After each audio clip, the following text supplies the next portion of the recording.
took pictures of my face in various places around the penthouse. The apartments have really different lighting, really dark in some places. That's convenient. Anyway, so we Lighting. just took pictures in different lighting so Yeah, that found the best we had an lighting to make it look, to make it portrayal look the best. and depiction of The what had problem happened. is, she said those pictures were taken And why did you take the pictures? 2 hours Raquel after it did it to happened. protect me and because it's the just cops red. were coming. There's no bruising, there's no and, swelling. We knew Take- we take knew a guy that who's the been police. in I a think lot of at this point fights. that they were already here. A couple they were with hours us, after but you we sustained weren't- the injury, Maybe this was right before. I'm not quite sure without seeing. you'd the have timestamp, swelling, but you'd have bruising, the redness would be we weren't pretty sure well gone. what was going to happen, what the police were going to That's say, blush. what they were going to do. That's not a real We injury. didn't know what Johnny was going to do, what he was going And that to close to the eye, say. you have so swelling she under wanted to here, protect me. Okay. especially under So there. let's go ahead and bring up 712. As an EMT, I've seen many people that have just been in fights that get hit or, yeah, that's some fake shit right there.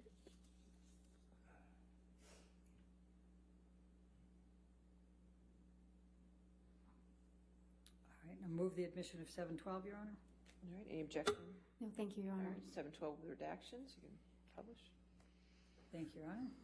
And please describe what's depicted here. That is another picture of my face Okay. taken around the same time. Okay. And then let's go to 713.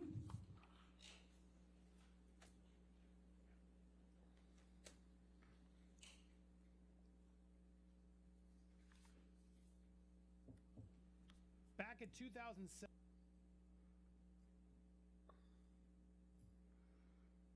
Move the admission of 713, Your Honor. All right, any objection? No objection. All right, 713 with redactions, you can publish. And for the record, this one was shown to Officer Sines and Officer Haddon as well as Exhibit 29 to both of their depositions. And just describe briefly to the jury what this is. This is another picture of my face taken at the exact same time and in the same location as the other one, just with one of the lights turned on or an additional light turned on in the previous one. Okay. Let's go to 714.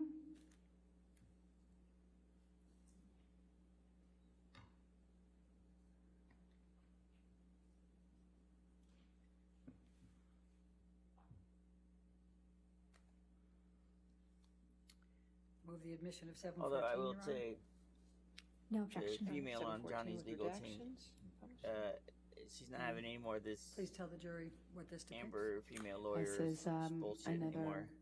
angle She's of on my it face today. or another This picture is of my face another taken angle. at a different time. You like how they said I don't that? know if this is Another angle. later or before because I can't see the Like, time on it. She works in Hollywood. She knows exactly. Take that down. Let's go to 715. Like she knows how to do lighting and how important it is.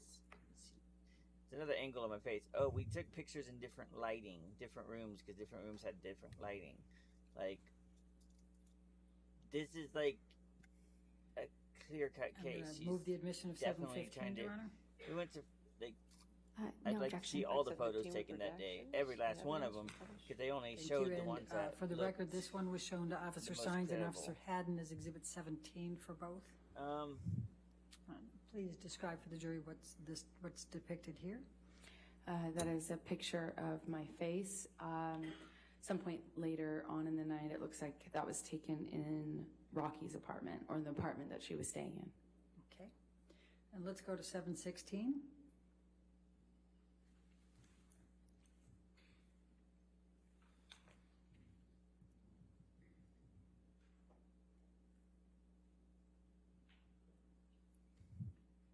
Move the admission of 716. No objection, Your Honor. All right. 716, evidence as redacted. And Emma, could you please tell the jury what this picture depicts? Yes, it's the business card that one of the police officers left for me in case I changed my mind and wanted to comment. And were the pictures that we have just seen before this, were they taken before the pictures of the police card, the card that was left after, or do you know?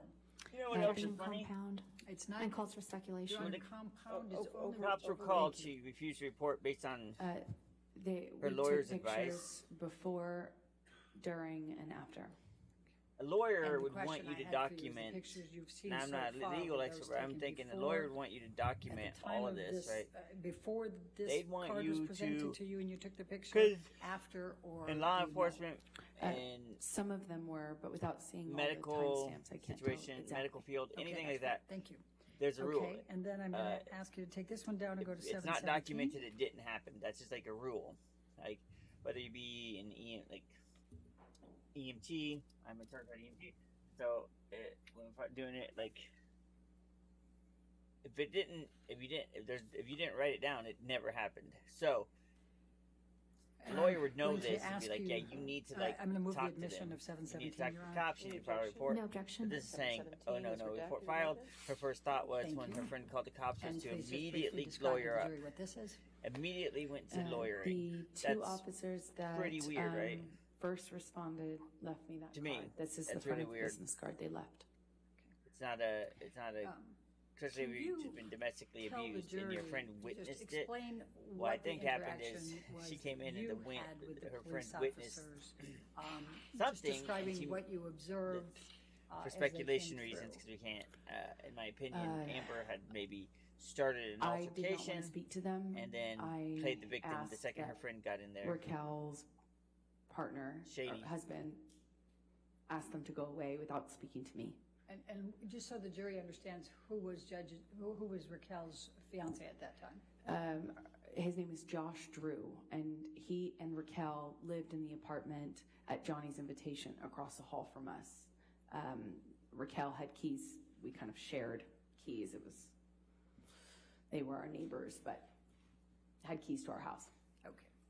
So why didn't you want to cooperate with the police?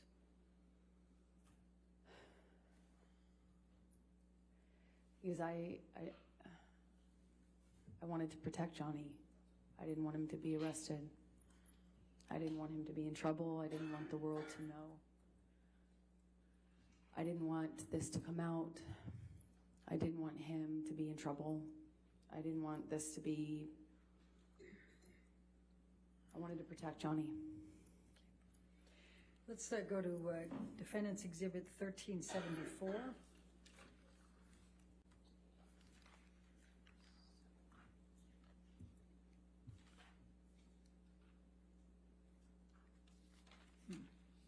That's 1374. One moment, Your Honor. All right.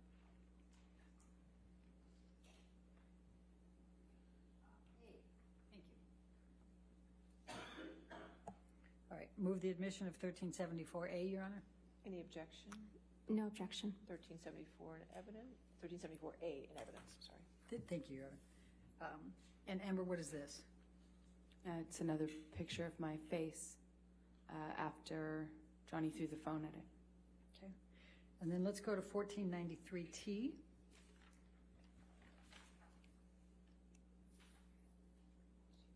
Looks like a lot of makeup.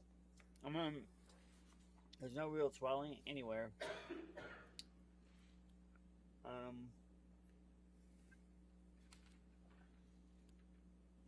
And move the admission of 1493T. No objection. All right, 1493T in evidence.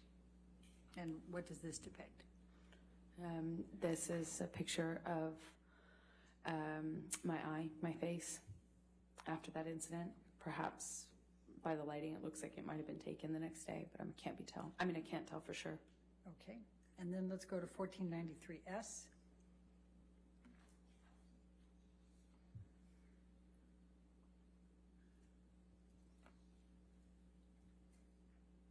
And move the admission of 1493S. No objection. All right, 1493S in evidence. Publish. And what does this depict? And this is another picture of my eye and side of my face. Now, were there also pictures taken of the property that you described, Mr. Depp, destroying or damaging? Yes, there were. Okay. Michelle, can you bring up Defendants Exhibit Okay. 700? There's pictures. So Based on he Your threw Honor's this phone rulings, at her we face will, really take hard. off the Hard metadata. enough for her to like cup her hands over her face. But there's no. This is pictures taken 2 hours after the incident. She says Move the admission There's of no- Defendants Exhibit 700. swelling and there's No no objection, bruising. But redaction. within 2 700 hours, With redactions, you can publish. the bruising Can would you have already please started to describe form. for the jury and what's it'd be depicted swollen. in this photo. But Yes, nothing, my and friend she even had- admitted, was preparing for a beach "We show took these and pictures had in different displays rooms to show different these lighting." bead necklaces she made. so they're not consistent And across. she needed some counter space in order She's to lying, kind of like- set up the displays that she was going to use Like, the next day. unequivocally. So she These are asked me just- earlier in the day if she could use And again, the she free counter refused to space report when the in police came. that penthouse 5, Uh, to kind of set when up she those, found out her friend called the those cops, display racks. she immediately They were lawyered set up. That's in that like- room. If she was when if Johnny she was a went in victim, there she'd want to to tell her story. She'd want to get destroy out there. things, Her as he lawyer does. would have, if she was a victim, would have told And her, "Yeah, this depicts document it." some So of it's that damage? documented. Yeah, Tell the police what happened. The security lawyer let him in, advised her even though I had stop, asked don't Objection, Your talk. Honor, speculation So I Like, don't this think is that was never- speculation. and lack of foundation. um, Oh, you I'll sustain as a this foundation. is if you weird. want. This is weird, right? So what's depicted, what's the damage that was done? Nothing seems to Well, be adding because up in her stories. Johnny would always smash up my things and destroy my property when he was mad at me.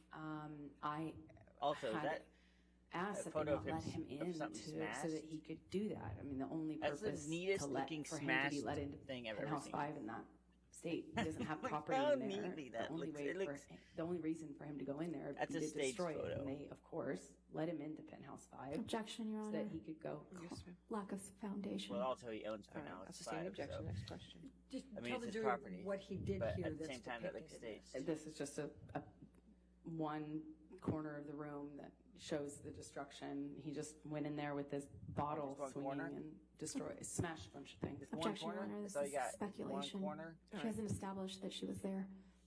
What? It's I'll not, I'll it's, sustain if you want to lay a foundation. It's fine. Okay. it's a staged Did corner. anybody else, to your knowledge, It's go very in there and obvious do he this? said. Objection, Your Honor. Calls for I'm speculation. trying to lay the foundation here, Your Honor. Yeah, sustain Johnny's the objection. female lawyer Well, is let's not do giving this. any. Never mind, any we'll let somebody else leeway tell today. who did it, He's- okay? Sure. Just all I'm asking here is what Oh man. what this is the damage? What has been done that's depicted here? This is what just is one that? of Raquel's bead racks that he, Oh, okay.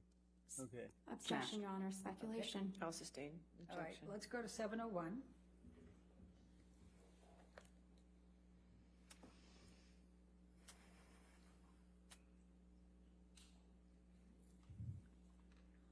This is one of my, friends' racks. Or you're lying. Move the admission of 701. With redaction, no objection. All right, 701 with redactions and evidence. Thank you. Amber, can you please describe what's depicted here? yeah, it is our bedroom in Penthouse 3, the main penthouse. I like looks how like he was she was just, living in a tiny apartment before throwing Johnny Depp. things. Objection, Your Honor, calls for sustain. And now speculation. she's got Objection. 5 So- penthouses. Just describe what you see here as opposed to what you say he did. Can I you- see a Johnny's bunch the bad of guy art because- tossed on the bed. Okay, Not even- where I was don't that know. art I'll say before Mr. those are Depp some was more at your personal house on opinions. May 21, 2016? Staged. Staged. Um, What is that? Hanging on the wall where it belongs. Those are just like tossed on the bed. The frames aren't broken. No Let's broken go to, glass. Michelle, can you bring up defendant 702, please? If he was in a destructive state, those would have been shattered. Like the way she's saying he was unhinged, just going through and punching pictures and like destroying things. No, that's like. Oh, she's trying to cry, guys. She just rubbed some menthol on Oh, her Your Honor, and I eyeball. forgot on the last two. Gotta For get those Defendants tears ready. Exhibit 700, that was shown to Officer Sines and Haddon. It was Exhibit 39 is- to both of theirs. And Exhibit 701 was shown to Haddon only, and that was Exhibit 30 in his Staged deposition. photos, man. That's So all I'm move the saying. admission of 702, please. All right, any objection? No objection. All right, 702 with redactions. Thank you, Your Honor. And let the record reflect this was also shown to Officer Haddon as Deposition Exhibit number 40. And can you please describe What for even the is jury that? what's depicted here? Yes, it is broken glass from one of the broken pictures that were hanging on the wall. And where is this physically? They have these like This is super in good Penthouse cameras Five when on it's the her stairwell. face with makeup on it, but Let's, this Michelle, is can you bring up blurry. Defendant 703, please? Could be anything. Glass. It could be. What's the white? Where's the liquid on there too?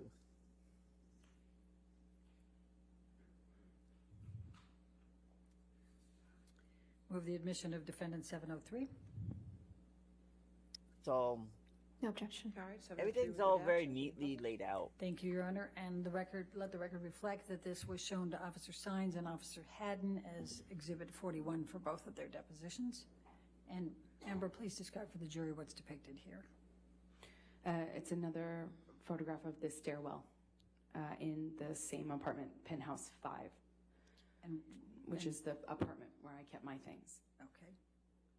And is For that an actress, glass on she's the terrible, stairway? right? Yes, She's from known to, one like, of the broken lay things out like picture that? frames on the wall. We had a Would be- lot of picture. I had a lot of picture frames on the walls, and She should have been able to do a better job. many, That's if all I'm not saying. most of them. She's were on set smashed. of movies. She knows how things are arranged to look. Let's take this one down That's and just go looks- to 704, please, defendants. Looks like something my kids would Thank do if they wanted to, like. And her fake little eye touches and stuff. Like, oh God, oh goodness. She's Move the admission of Defendant 704. No objection. All right, 704 with redactions. Publish. Thank you, and let the record reflect that this was shown to both Officer Sines and Haddon as Exhibit 34 to both their depositions. And Amber, please describe for the jury what's depicted here. Just another piece of glass. It looks like the base of a wine glass. That is in Penthouse 3, the main apartment. and it's just When the you say base wine upside glass, down. did you It's see this not like particular, shattered. Glass. There's no glass There were around it. glasses It's in that the piece. kitchen. And gets to be launched at a always. wall, it could And shatter when in Johnny was multiple walking directions, out, I but- saw him myself swinging the. Oh, that's the magnum-sized mega bottle, pint and I cup, could hear yeah. glass breaking. The infamous, and infamous mega things pint. falling. Okay. Thank you. Of course, Michelle, the can you mega pint. Bring up We found it. 705, please.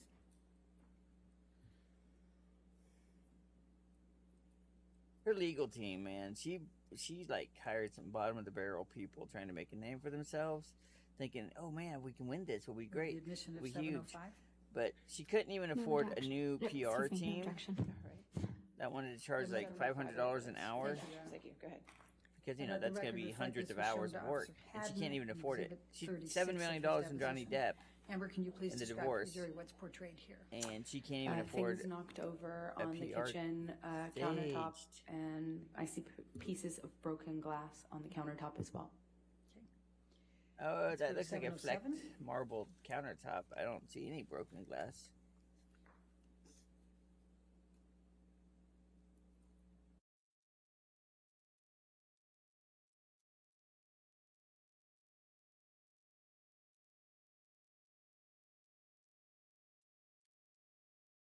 Yeah, the female lawyer in the background. She's on it today, man. She is. When it comes to the Amber's female lawyer trying to get some bullshit through, she's like, nope. Jury, what's depicted here? This is the hallway leading leading up to the apartments. So this is the hallway that connects all of the apartments. It's kind of an indoor-outdoor sort of hallway, meaning it's covered, but it's exposed on the far ends of both to the elements. There's so this blood? is not Nobody ever carpet. said It's like anything about blood. She's gonna say it's wine. it's like a plasticky. I don't know how to describe the material. It's like a plasticky kind of netting, not netting. It's difficult. Which to again, if it describe, is but wine, it it's could have a been kind of an spilled outdoor at sort of any carpet. time. All right, and what's you just do? depicted there? Wine on the floor and a little on the wall, it seems. Okay. Let's go to 718, I don't please. see the wall, but well, she sees it on the wall, but she'd know it was on the wall if she's walked through there several times and it was already there. And she just now decided to take the picture. Let's take pictures of everything Move Johnny's the done. admission now. of 718. Let's do that. Oh my god. No objection. All right, 718 with redactions and evidence. I can't wait till she gets Let the record cross-examined. reflect this was shown to It should Officer just already be Sines and getting Officer Haddon, cross-examined. Deposition Exhibit 31 should for just both of them. Definitely just be Amber, tearing please into her describe right for the now. jury what's depicted here. It's, I mean- another photograph on the floor, not the wall. It's on the This one floor, appears but to not be broken. Remarkably unbroken. Remarkably. Let's go to Remarkably. 719, That's please. crazy. Isn't it? She said it herself. It's remarkably unbroken. The ones on the bed were remarkably unbroken too. In fact, I haven't seen a single broken picture frame. I've seen With the glass. admission of I haven't defendant seen any 719. broken picture frames though. Remarkably, it's objection. unbroken. 719 with redactions. Thank you. Thank you, Your Honor. And let the record reflect that this was shown to Officer Sines and Haddon Look. in their depositions. Oh, Exhibit the 35 to fruit both. basket's tipped over. And Amber, please just describe for the jury what's depicted here. At She one said corner he was of on some the sort of rampage, like he was just going kitchen through in breaking penthouse stuff, 3. like a crazy Looks man like is a- how she made it sound. one of the things that was knocked off of the kitchen That island fruit when Johnny caught left. the brunt of his. Okay. She said he's throwing things Let's go everywhere, to throwing everything around. Defendant 720, please. It's just like there's nothing. Thank you, There's Michelle. nothing. None of this shows rage, or it shows like after the fact they staged it. Move the admission of defendant 720. No objection. They had 720 all last. with They had like redactions. 3 And days let the last, record not reflect, last Your week, Honor, the week this was before, shown to Officer Sines and to Haddon. question Deposition Amber Exhibit 43 and to both. her therapist. Amber, could you please describe to the jury what's depicted here? I want Johnny's That's team to just rip her apart. my office. It's a corner of my office, and that is a box of like sentimental things from my childhood or things that are important to me. Keepsake box that. And then they say, has been "Oh, Amber dumped, had to file out. It looks like. for divorce or whatever because her go to legal def- team let's go to advised her defendant she'd be 721. kicked out and have no place to live if she didn't." But text message between Johnny Depp and Amber's parents, he's like, "I don't. She can say however long she wants. I'm not a monster. I'm not gonna just throw her out on her ass." And her mom and dad, and he's, Move the admission of talking to defendant John- 721. No objection, Your Honor. 721 with redactions. Published. it's Thank you, insane. Your Honor. It's insane. And let the record reflect this was shown to Officer Her own Sines and family Haddon doesn't in agree with Deposition her. Exhibit 44 Her for own both. family. Amber, please describe for the jury what this depicts. It's again my office. Different, same thing, different angle. Okay. Right, because they Let's go grew to up. 722. They watched her grow up and lie all the time. Like, this is normal behavior for them. They know she just lies, and because she lies like this, they're done. Like they're numb to it. They're like, yeah, okay, but Move the they don't admission want of to see defendants somebody go Exhibit down 722. because she's No objection, Your Honor. All right, 722 with no redactions charges were and formally ever Let the filed. record reflect this was shown All to the Officer evidence- Sines and Officer Haddon as Deposition Oh, Exhibit it's a 42 broken to one, both. guys. Amber, please describe to the jury But what's it's not still on the depicted here. wall. If you That's punched a it, it wouldn't be picture on the of wall. My friends and I, when we were at that London house, that That's Johnny crazy. punched. You mean he punched You it and saw it stayed him punch perfectly this? on the wall? I heard it. Okay. All right, let's go to 723, please. Not only that, it's you and 5 friends. He let you go to, they, like, put you up in a London house. You guys had a vacation. You were really, really mistreated. I'm not saying buying nice things doesn't mean you can't be Move the abused. admission of defendant What I am saying 723. is Any objection? No objection. All right, the broken 723 glass is all at the redacted bottom of amendments. that picture too. Let the record reflect this was shown Who to punches Officer the Sines bottom of and a Haddon picture? in their depositions, Exhibit 38 for both. A wine bottle. Amber, please describe Gasp. for the jury what's reflected. One of the, it looks like a Magnum bottle of wine A mega pint of that wine. is empty or spilled on the floor. Can you tell where that is located? Looks like it would be penthouse 5. Okay. Let's go to 724. Oh boy, she's. I mean, I get why she's doing it, right? She doesn't want to pay $50 million, and then she's countersuing for $100 million, like, which Move the is to admission of say defendant that 724.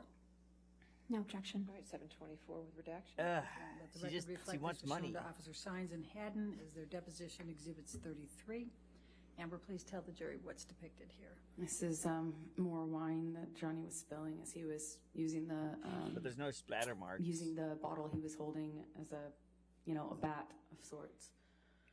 If it was spilled So 725. from a height of your hand, there'd be splatter everywhere. That was like carefully poured on the ground, it looks like. Just low to the ground, carefully poured out. Take the picture.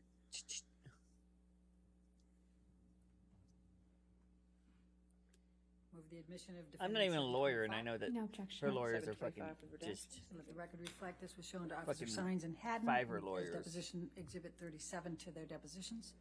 Amber, please So tell why the is that jury what's dry? depicted here. More spilled wine on the floor. This But looks the other like one was, Penthouse 5. a puddle. Okay. And last but not least, Michelle, please, defendants 726.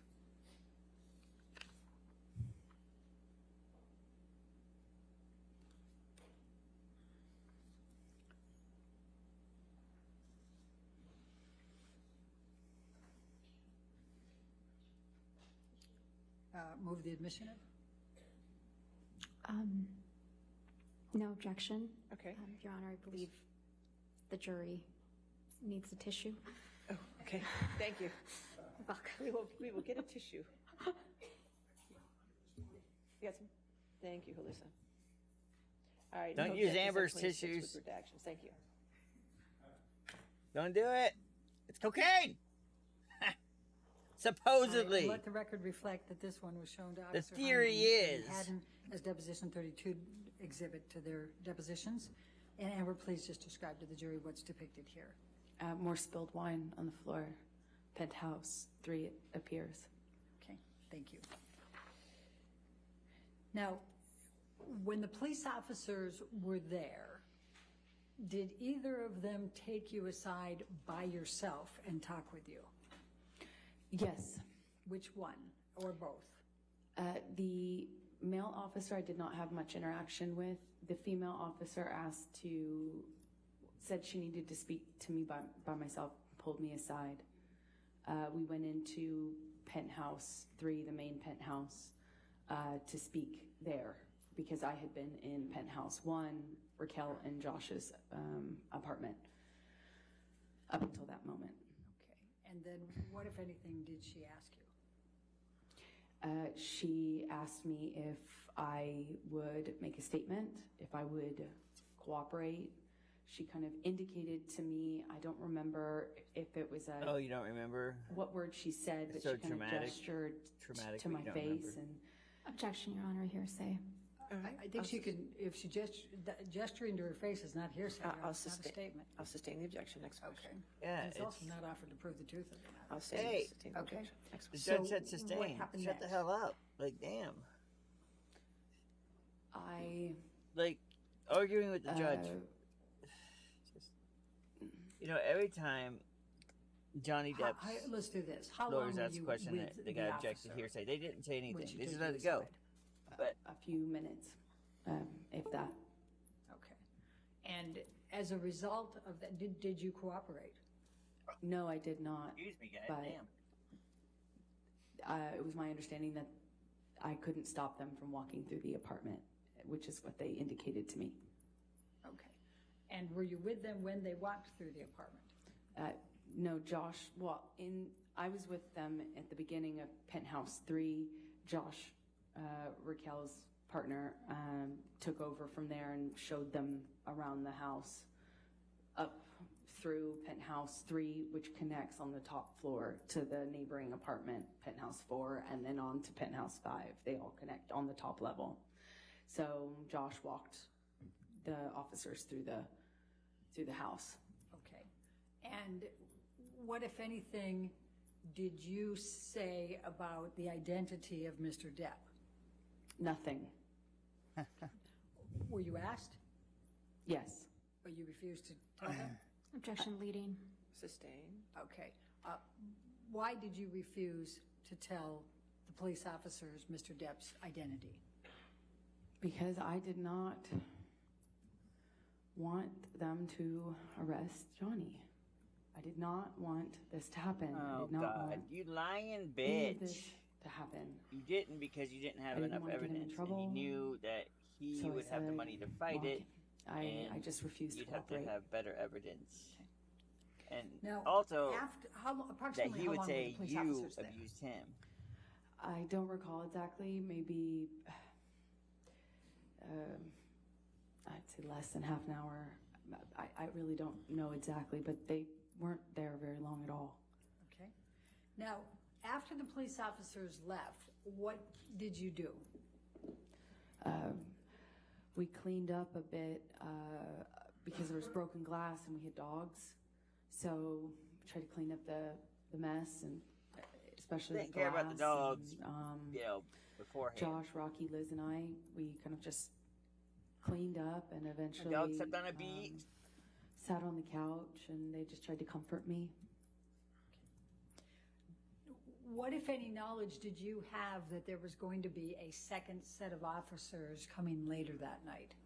I didn't know about that. That surprised me. When did you learn that a second set of officers were coming to the penthouse that night? I think I learned about it when they were there, when they arrived. Okay. Oh, it'd be a second set and of officers. We've That's seen the interesting. body-worn video on that. Is there anything that you recall outside of what was reflected on Officer Gateland's Oh, this is discredit body-worn the other video? ones. I couldn't see much of The other two came and said, yeah, there was no. what was on that video. I just Because she just said we cleaned it I up because we remember have dogs. being surprised that they And were then later there, that not night, really the knowing why they were officers there. came. I assumed it was because I was encouraged to make a statement by the first set of officers. Objection, Your I- Honor, hearsay. All right, I'll Just sustain keep the going objection. forward. Okay. And I was sitting on the couch. It was sometime hours, maybe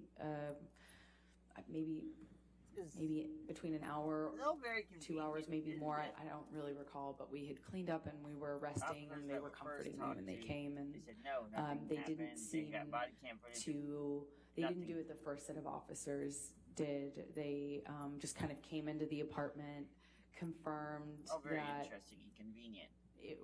that I was okay or that we were okay. They But they're didn't a really second seem set of to officers. I don't think that's how that be works. I think that concerned, I think and how they they say didn't this, demand to they- do a walkthrough like the first set of officers had, and they left.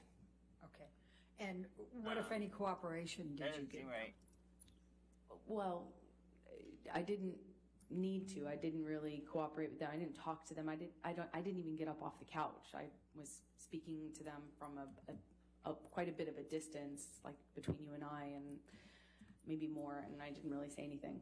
I just kind of acknowledged that they entered and that was it. Did you provide them with Mr. Depp's name? No way. Did they ask? No. All right. I'm going to take you to the next day, May Wow, this 22. is hard. And like her lawyers and her have And I'm had going a whole to, week Michelle, to, like, can you bring up rehearse Defendants this, you know what I'm Exhibit saying? Like, 772? what I had thought was they had rested the final What, day if that any, Friday. efforts did Mr. Depp make to they reach out rested to you their the day examination. after this happened? I was under the impression. Well, anyways, it doesn't matter. They had a whole made week to plan all several this. efforts. A whole week. Immediately, he kind go of do this. reached But out you know and what? lashed At the same out. time, it's okay. They had a week to go through. Again, kind of going on Amber's what seems to testimony. be slightly delusional, thinking that just And because then he they'll have saw time to my go through friend's this, beads too. out on the countertop, that it had become a workshop or a studio for her. So he seemed angry about, this perception that this bead display that my friend had set up was evidence of her running some sort of workshop. And he also accused us of having invited someone else to live there who wasn't living there, who was just in the apartment when Johnny stormed in. So he just kind of lashed out, and then the tone changed in the days that followed. And let me stop you there. So I'm going to ask you to take a look at Defendants Exhibit 772. And is this a text message from Mr. Depp to you? Yes, it is. And it's on 5/22 at 12:23 a.m. I think all these text so it's messages early with a morning grain of hours salt after because 5:21. Would that be fair? Things we do in relationships. Your Honor, I'm going to move the admission With of the motion. Defendant 772. No It's hard objection. to, All like, right, 772 in evidence with the identifiers redacted and published. Thank you. Thank you, Your Honor. All right, and I know you started to talk about this, Amber, but it says, I'm an idiot, PH5 is Rocky's studio, you are shameless. Do you see that? Yes. Okay, was that what you were talking about with him thinking that you're, Yes. okay. And then, obviously, we can read that he says, I tried to make it work, you just turned more and more into a spoiled brat. All you wanted was to make me fucking miserable. Well, I'm finally there. I'll never be able to understand how I fell in love with you. You're not her. I loved you more than anything. I did everything that I could, but you never fucking loved me. I was merely convenient for you. I hope our divorce goes as quickly as possible and that it is as painless as possible. So sorry you were as unhappy with me as you were. Obviously, the purity of whatever was has been gone for a long time. I will miss the moments of beauty and truth. Goodbye, Amber. What the fuck was I thinking? I wish you all you merit. The No, he former sounds him. like an abuser. Um, Yeah. What, if any, discussions did you have with Mr. Oh, Depp yeah, it about sounds like a divorce real that abuser. night? He thought Rocky was running a fucking We shop did not out of his apartment. have a He used to be discussion mad about it.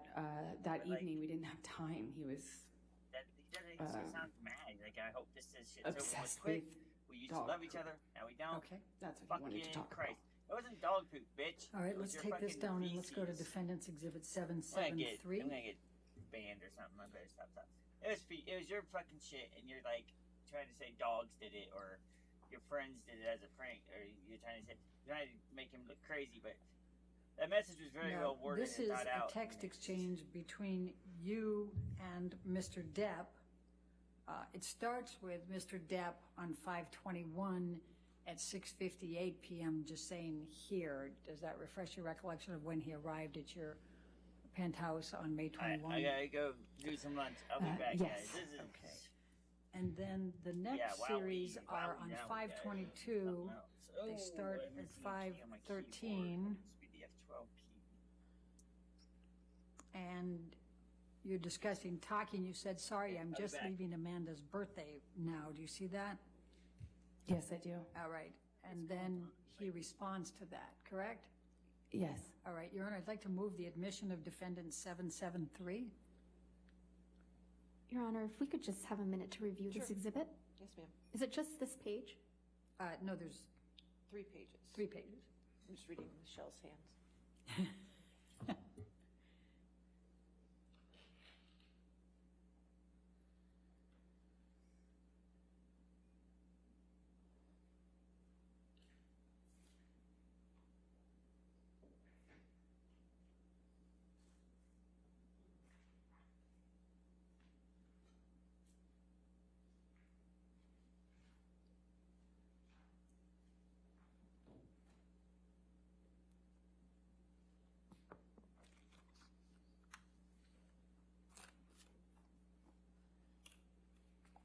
No objection, Your Honor. All right, 773 in evidence with identifiers redacted.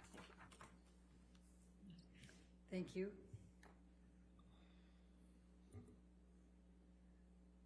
And if we could, okay, we've got it published to the jury. So let's go to the top, Michelle. And so it starts out with him, this is the 5/21, 6:58 p.m. saying he's there, correct? Yeah, but I think he came in later than that. Took him some time. Okay.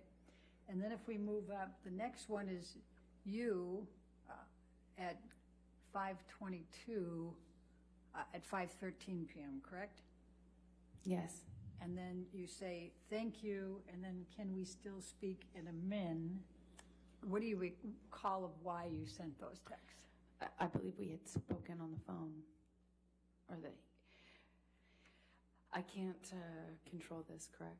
The screen. I don't know. We what can give you control, yes. Maybe we should do that and clear out my purples. I just don't know what was sent right before this. Go ahead. Your Honor, can Well, we she give? can't scroll. She's asking to scroll. Okay, Michelle, let's have you scroll if you can. Just go ahead and scroll through just slowly so she can read the whole thing.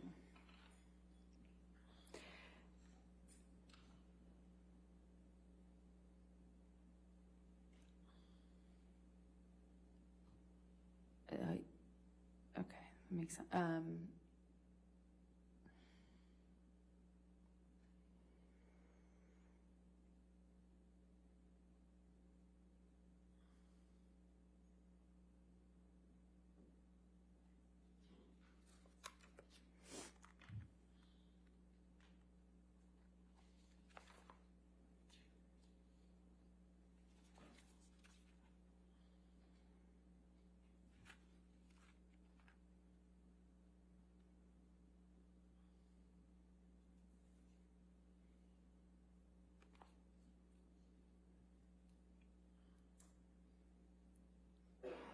right, does that help refresh your recollection?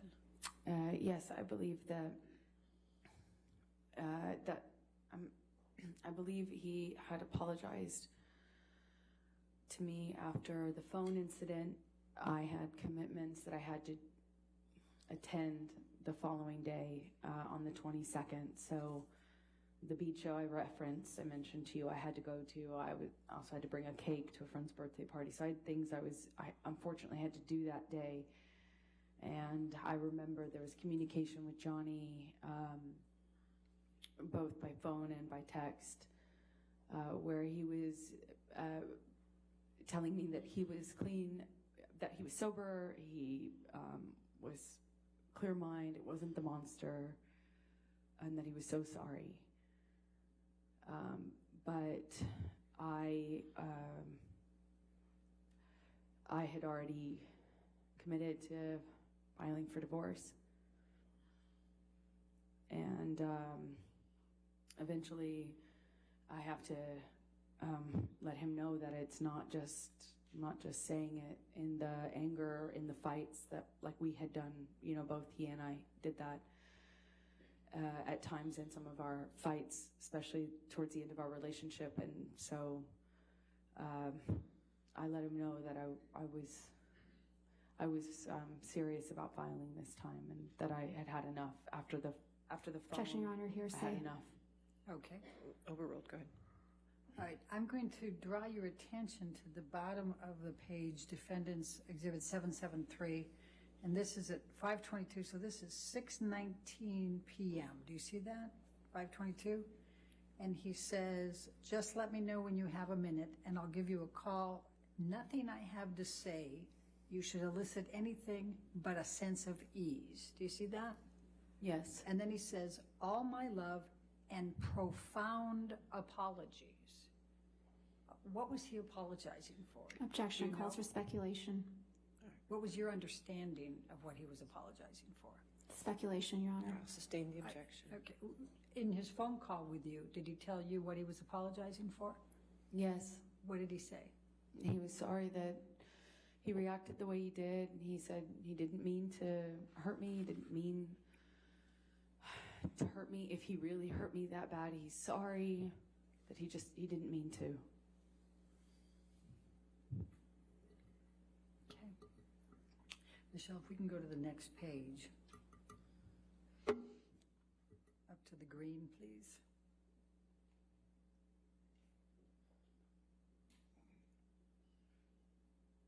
And he says here, I'm sad, I'm scared, and I'm broken, my sweet Slim. And then he says, I want you happy. I have zero harsh feelings. I am clear and I am me. What did you understand him to mean by I am clear and I am me? Objection, Your Honor, calls for speculation. Do you I have know an what he understand- meant. Okay. But, Your Honor, Did there's he a use lot. that phrase with you? Hold on, I'll sustain that objection. I'm You trying to next- get to the I next know, one then here. you can ask your next question. Go Thank ahead. you. Did he use those phrases with you during your marriage? Yes, he did. What did Mr. Depp mean when he says I am clear and I am me? Objection, calls for speculation. I think I established the foundation. Overruled, go ahead. Thank you. That he had sobered up. That he had sobered up and he was not the monster again, that he was him. That he was a good guy I loved. The one that I trusted.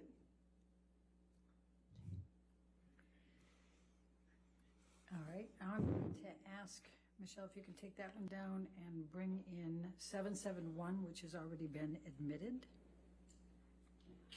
Now, those text exchanges were in the 6 o'clock to almost 7 o'clock range. And here, it's 5:22, it's now 8 o'clock, correct? Yes. And he's telling you, sorry if a bit, please know that my hurt towards you is over. My apologies are eternal and belong to you. Solid. Do you see that? Yes. Okay.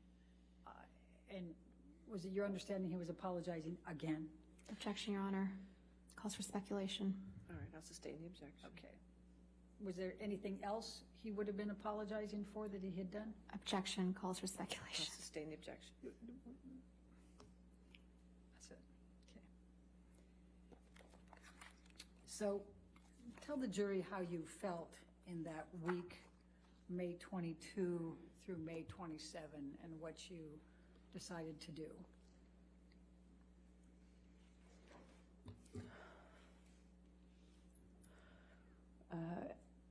At the time, it felt like the hardest thing I've ever had to do. I had worked so hard to try to make this relationship work. I went to therapy and went to Al-Anon. I got help. I read books. I did everything I could possibly do, and it didn't work. And I was conflicted. To answer your question, I was conflicted. I knew after he threw the phone at my face that after all that month of not seeing each other, not getting better, not getting clean and sober, there wasn't even, I didn't, you know, it was falling apart. I knew I had to leave him. I knew I wouldn't survive it if I didn't. So I made the decision to file for divorce. It was hard because, you know, I loved Johnny so much. I loved him so much. And why did you file for divorce?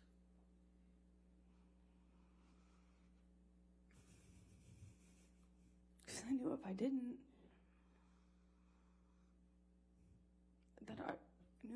I'd likely not literally survive.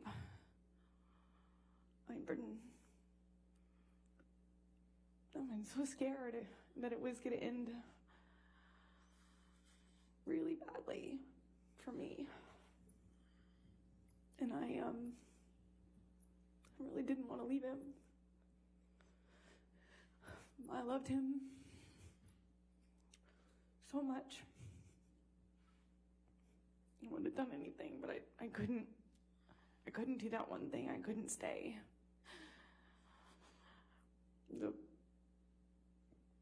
The promise and the hope that I had become less and less regular and more rare. The monster had been this thing that was now the normal and not the exception. The violence was now normal and not the exception. And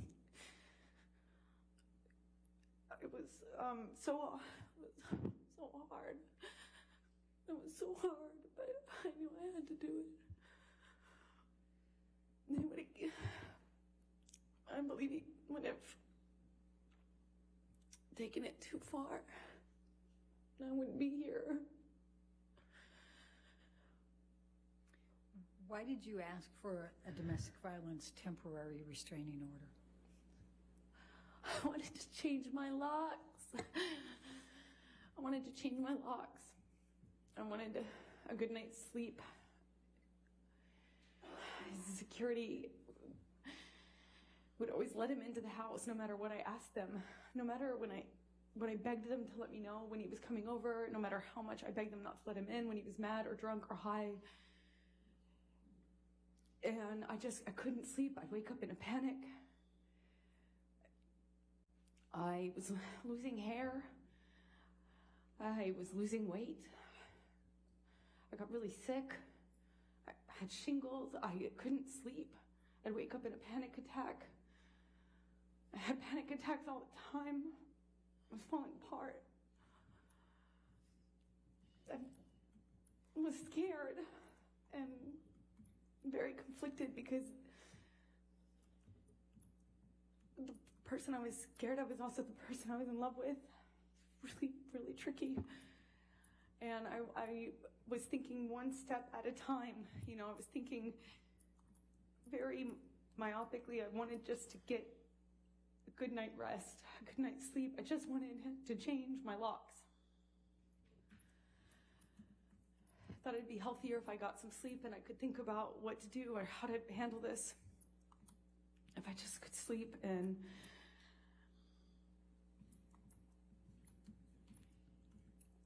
when I did, I realized that that wasn't enough, that he could get in any way, that the building wasn't going to stop him from getting a locksmith and coming in. I knew that he would do what he wanted. Objection, Your Honor, calls for speculation. It's not Overruled. offered to, thank you. All right, next. Okay. So did Mr. Depp show up for the hearing on the DVTRO? No, he didn't. Did you? Yes, I did. And why did you show up? Because I had to provide testimony for why I needed a restraining order. What, if any, warning did you give Mr. Depp about obtaining the DVTRO? We gave him warning. My counsel and his counsel were in communication, and we let them know. We had to. It was mandatory. It's my understanding of it. I'm not a lawyer. Was there any confusion surrounding whether Mr. Depp was going to file suit as well? Objection, Your Honor, calls for speculation, I'm asking lack of for- foundation. All right, I'll sustain as the foundation if you want. Did you have any confusion as to whether Mr. Depp was going to file as well? So I filed for divorce on the 23rd, I believe, and I thought that when I went in that Tuesday, when we filed for it, remarkably, it managed to stay under the radar. You know, these filings are not private. You can't make them private in California. And remarkably, it had flown under the radar. No one picked up on the fact that I had filed. And as limited as it sounds now, I just wanted as much privacy as we could have. You know, one day at a time, I wanted as much privacy as we could possibly get. And the filing had been missed by TMZ and, you know, these paparazzi outlets and stuff. But between the communications between our counsel, I realized that Johnny was going to file in Objection, retaliation. hearsay. All right, I'll sustain the objection. I'm trying to think how to ask this. So, without saying what the counsel said, what was your understanding and what was your concern? Objection, hearsay. I'll sustain the objection. All right, well, let's move on. Michelle, can you bring up Defendants Exhibit 800, please?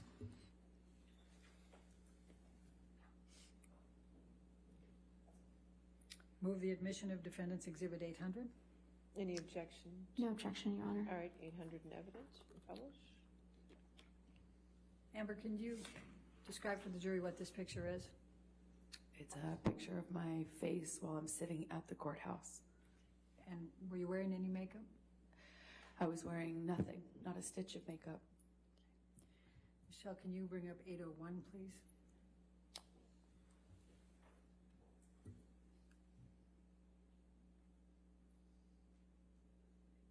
Move the admission of 801. No objection. 801 in evidence. Publish. And Amber, if you can tell the jury what this is. That's me while I was obtaining my restraining order. It's me in the courthouse. Okay. And what, if anything, did you do while you were at the courthouse? Did you testify? Oh, I provided testimony and sat there and cried. And did you obtain a domestic violence restraining order? Temporary I restraining order? did. The court granted me a restraining order at that time. When you left the courthouse, what did you experience? I walked into the courthouse. It was quiet. First thing in the morning. No one knew about my divorce, so I thought it was going to stay that way. And I walked out to a sea of paparazzi and cameras, photographers. It was, to that point, at that point in my life, had never seen so many photographers, and they just surrounded me as I walked out of that courthouse and screamed at me, screamed horrible things at me.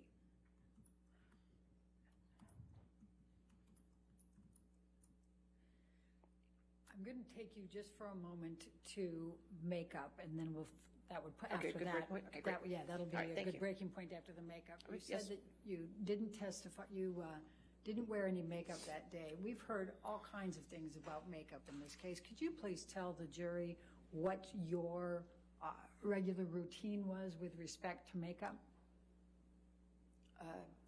Yes, I get up and wash my face like most of us, and I put on right away a moisturizer that has tinted foundation in it. And then I put another foundation on because it has sunblock in it. I have a skin condition that my skin reacts to the sun in a bad way. So I have to wear sunscreen or sunblock every day. Anyway, so I put on both of those. I put on concealer, and I do that before I leave my bathroom in the morning. That's obviously if I don't have a bruise. Now, when you had bruises or cuts of any nature, what would you do about those? Would you try to cover them up? Would you try to just leave them showing? What would you do? Objection, Your Honor, leading. Overruled on that. Go ahead. Well, I'm typically photographed in LA when I leave the house, paparazzi type of photograph. So I'm somewhat aware of that anyway. And no woman wants to walk around with a bruise on her face. So if I do have a bruise on my face or someplace visible, the main thing, you have to ice right away to reduce swelling because no amount of makeup can fix swelling, but it's very manageable if you ice it really soon. Arnica is also a great remedy, arnica cream. And then if you want to cover up a bruise, you obviously put foundation first, concealer, and then on top of that, I used a bruise kit. Not a bruise kit, it's a theater makeup kit, a color correction kit, but I called it my bruise kit. And let me, I use this, I think, in opening statement, and it's Defendants Exhibit 1. If you could by the microphone, please. Oh. We can't hear you. There you go. May I approach the witness to let That's her what you show? could show counsel.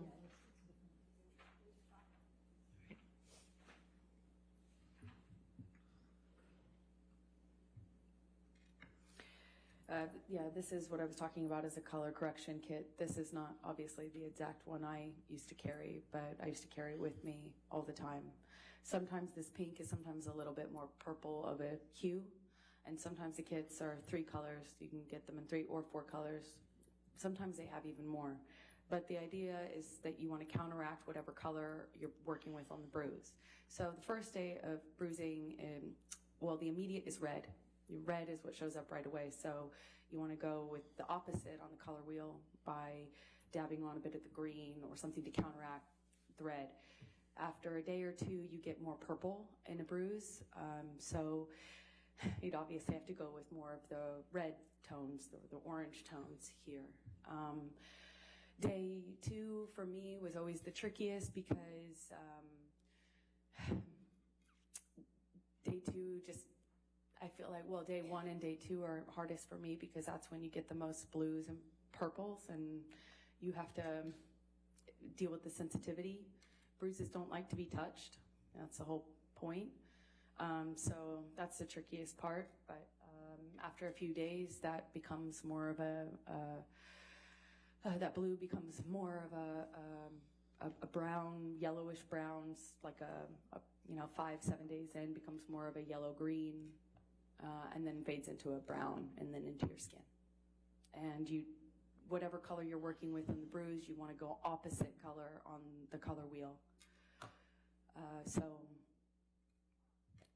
The opposite, in the first couple of days when you have more of the typical bruise color, the blues and the purples, you want to go more of the orange on the color wheel as opposed to the greens that you start with.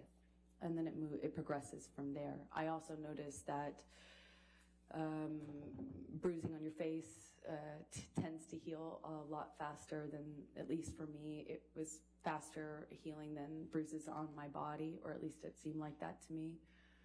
And a nose is pretty much unrecognizable after a day or 2, depending on how much you ice it. Lips are the hardest because they crack and bleed, of course. But it's easy to hide with lipstick if you're a woman. Or, if you wear lipstick, I suppose. Now, we heard some testimony of people in the week of May 21st to 27th saying that you didn't wear a stitch of makeup. Oh, was that true?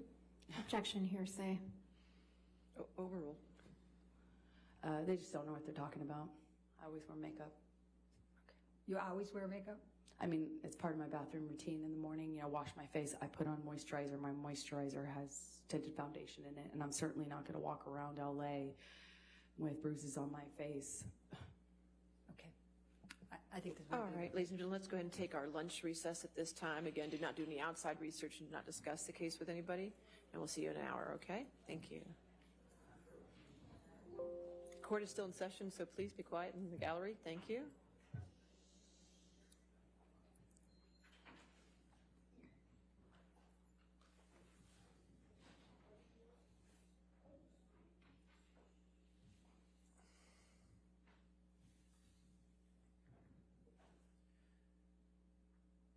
All right. And again, Ms. Hurd, since you're still under oath and testifying, you cannot discuss this case to include with your attorneys, okay? In your testimony. All right. Let's come back then at 1:40.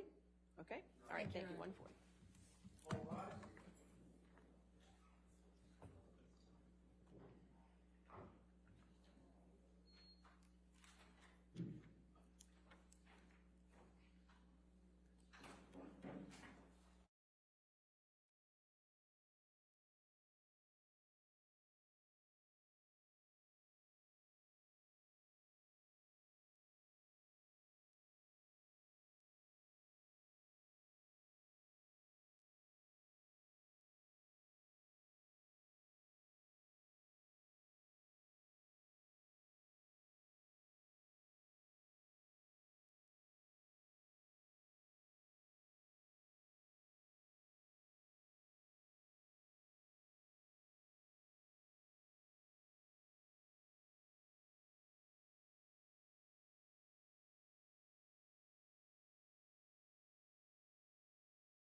Period of time in which I had to fall in love with Johnny, in which we fell in love, and he was sober, and he wasn't violent to me, lasted for a lot longer than it did.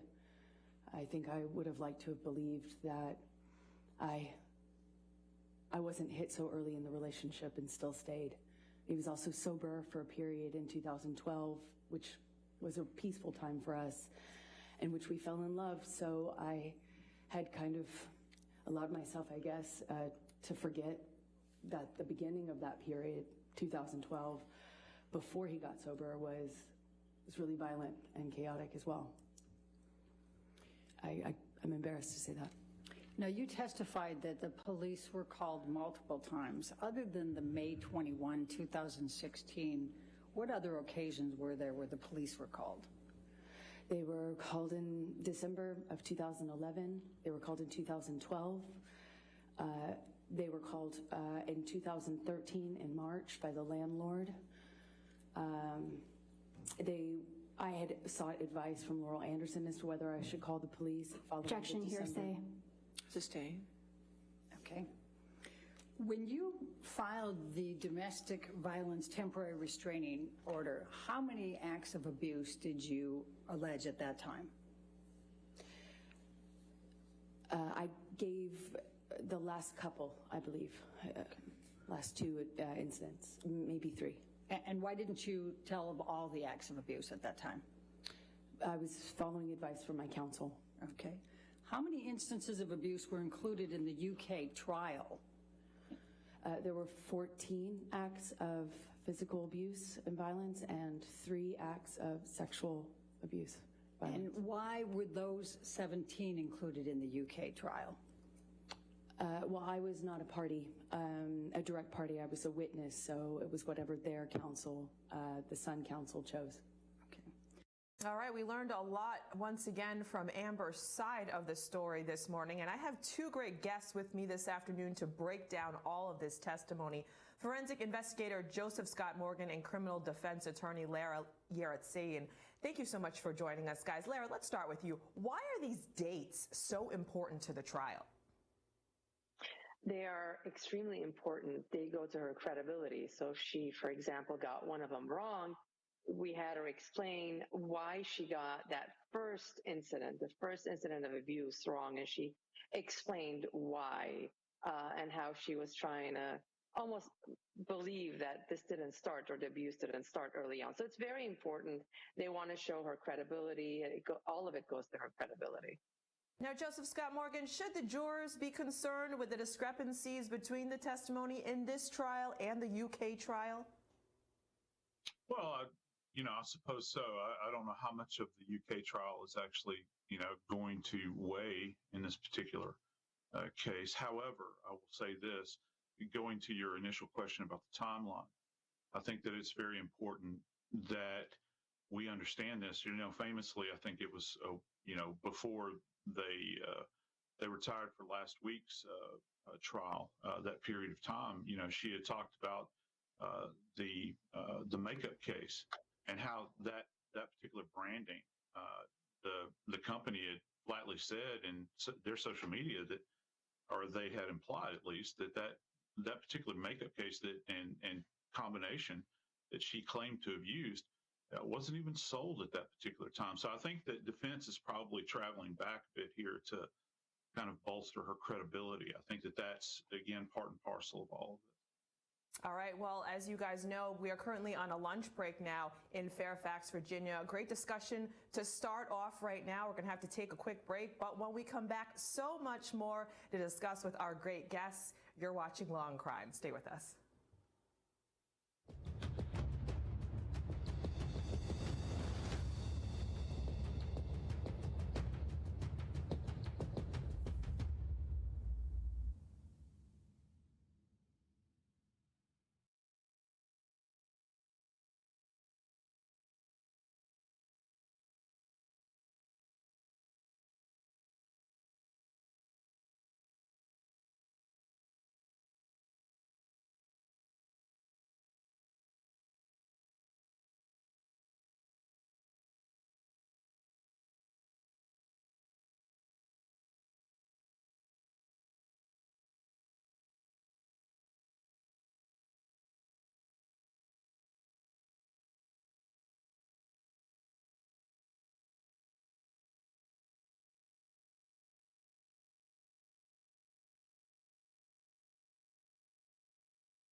everyone. I'm Michelle Yu, and welcome back to For the Record here. It is day 16 of the Johnny Depp versus Amber Heard trial. We are currently on a lunch break right now, but there is so much to break down as Amber Heard took the stand under direct examination today. As for those of you who are joining us right now, the 58-year-old Pirates of the Caribbean star is suing his ex-wife, Amber Heard, for defamation for an op-ed that she wrote in 2018 in the Washington Post. And Amber Heard is countersuing Johnny Depp for $100 million, saying that he is tarnishing her reputation. Now, as I mentioned, Amber Heard took the stand this morning, and she had a lot to talk about as well. She told the jury just how violent it got between her and Johnny Depp. Let's take a listen. Please describe, if you can, what transpired during this trip. Well, the train trip itself was peaceful up until Johnny wanted to start drinking brown alcohol. He had already started drinking champagne. When I returned from the press tour, that's what he was drinking, wine and champagne.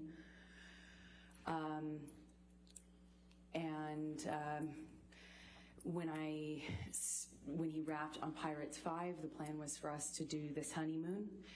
I was walking a bit on eggshells because I know a pattern, but I was not wanting to accept that we had gone back to a pattern at all. And so we were on this train, and on the last night we were on the train, after this was taken, this photo, Johnny and I got in an argument about him wanting to be allowed, meaning him wanting me to agree to him drinking liquor and being okay with it. And an argument followed that in our sleeping car. Johnny slapped me across the face and held me up by got a hold of my neck and pushed me up against the wall of the cart. It was a narrow sleeper cart, and there were two beds, one on each side. He had me up against the wall while he was standing on the floor in between the beds, and I was on the bed, kind of half kneeling, half standing, trying to get his arms off my neck, and he was squeezing my neck against the railway car for what felt like a very long time. And every time he kind of would pull me away from the side of the car, he'd slam me up against the wall. And I remember looking down at him and trying to get his arms off of my neck.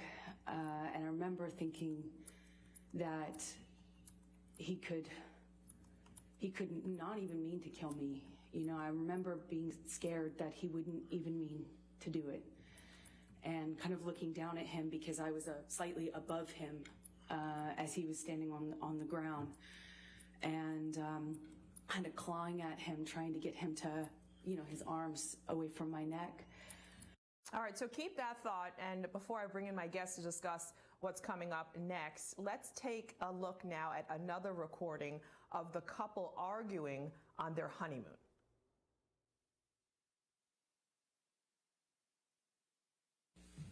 I saw you doing it earlier, whatever. It's fine, it's secretive.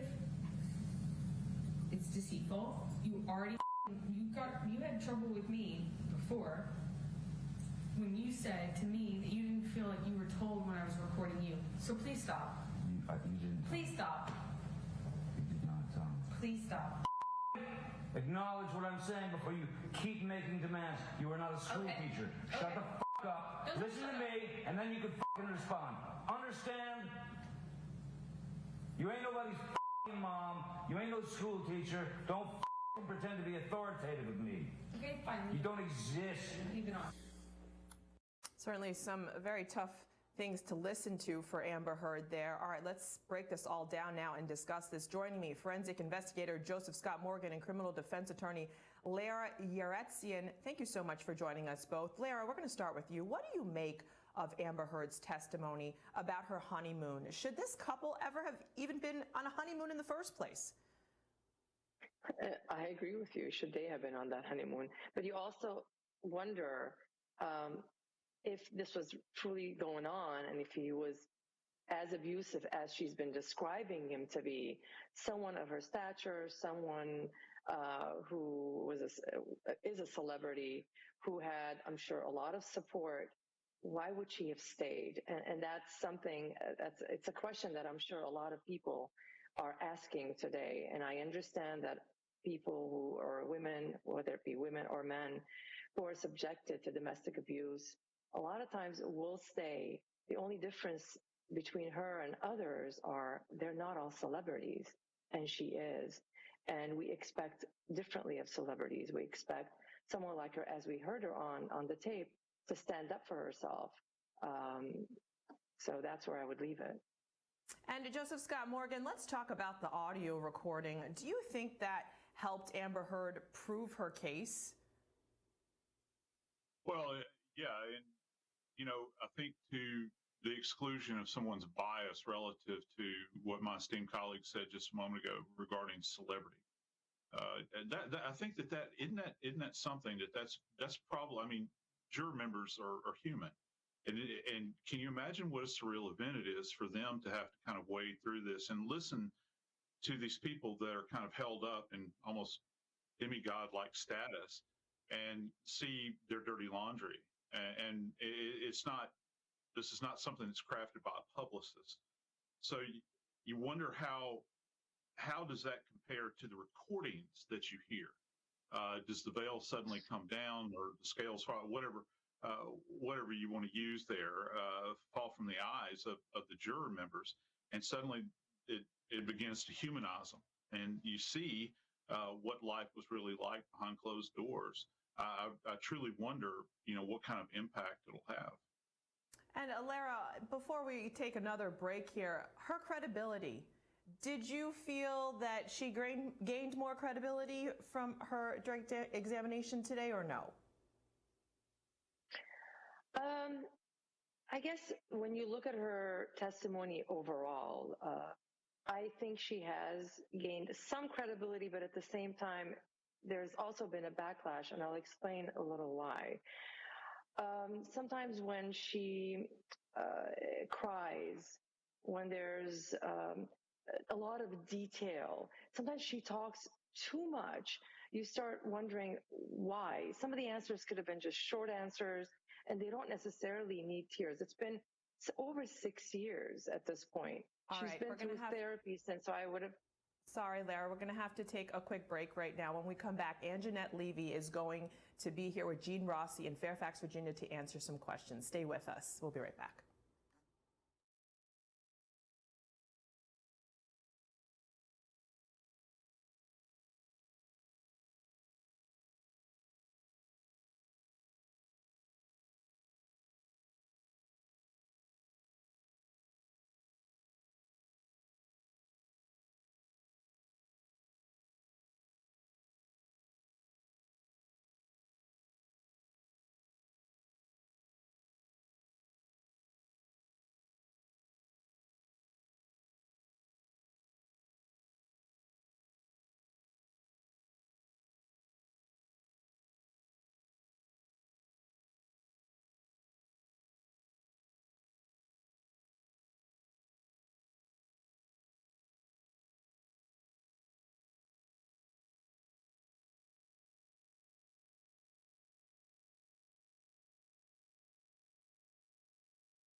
Welcome to For the Record, live from the Fairfax County Courthouse in Virginia, where the defamation trial between Johnny Depp and Amber Heard is well underway. Good afternoon. I'm Anjanette Levy, and joining me here today is former federal prosecutor and all-around good guy, Gene Rossi, who's actually prosecuted had defamation cases before. So, Gene, thanks for being with us today, as always. It's been a busy morning. We've been listening to Amber Heard on direct examination. Her direct examination had concluded a week and a half or so ago, and it resumed this morning. And so we heard some new audio recordings between the couple. We heard ones that we had heard previously, then we heard some that we hadn't heard before. So let's listen to some of the argument between Johnny Depp and Amber Heard. This is from September of 2015. And also, as you know, we're taking your questions live on YouTube. So submit them on YouTube, Twitch, Twitter, Facebook. We will answer them, Gene and I and our other guests. So let's get back to this audio from September of 2015. This is of Johnny Depp and Amber Heard arguing. And this is an exhibit being presented by Amber Heard during her testimony. So she is saying this shows who the real Johnny Depp is, somebody who treated her poorly. I was going to pour you one. I'm not alcoholic. You should. I don't have any control over how much you drink. But you don't have any control over whether I tell you the truth or not. Have you changed lately? Yeah, you've changed. Well, your truth is really interesting, too. Okay. Yeah. Well, I'm the first person that's noticed. So I can go downstairs. Okay. Yes. Your escape route. I see. Not escaping. I'll be back in 10 minutes. Oh, of course. 15 minutes, just like last time. 15. Just like last time. When I had to pull you out of the bathroom. Well, when you passed out naked in the bathroom in there. Did you pull me out? I tried to. Did? Yeah. Did you get inside? I didn't get inside. Well, I just tried to pull you By out. pounding on the door, waking up every 15 minutes, and then falling asleep next to the door so I could hear you snore in case if you vomited, I could call EMS if you ever stopped snoring. Because you're afraid I was going to die. I thought you would choke on your own vomit, which is very likely with you. Really? Yes, very I likely. vomit a lot. Yes. What? Yes, you do vomit a lot in your sleep, even more. Really? Oh, it's news to you? Then this is affecting you a lot more than I thought it was.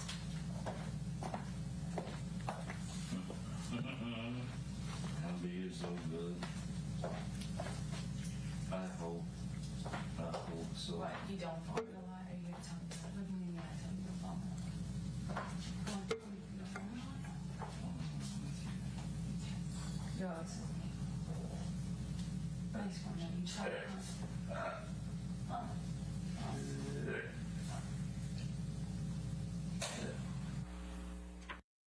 Wondering what was your reaction when you heard that clip played this morning? And we just listened to it again.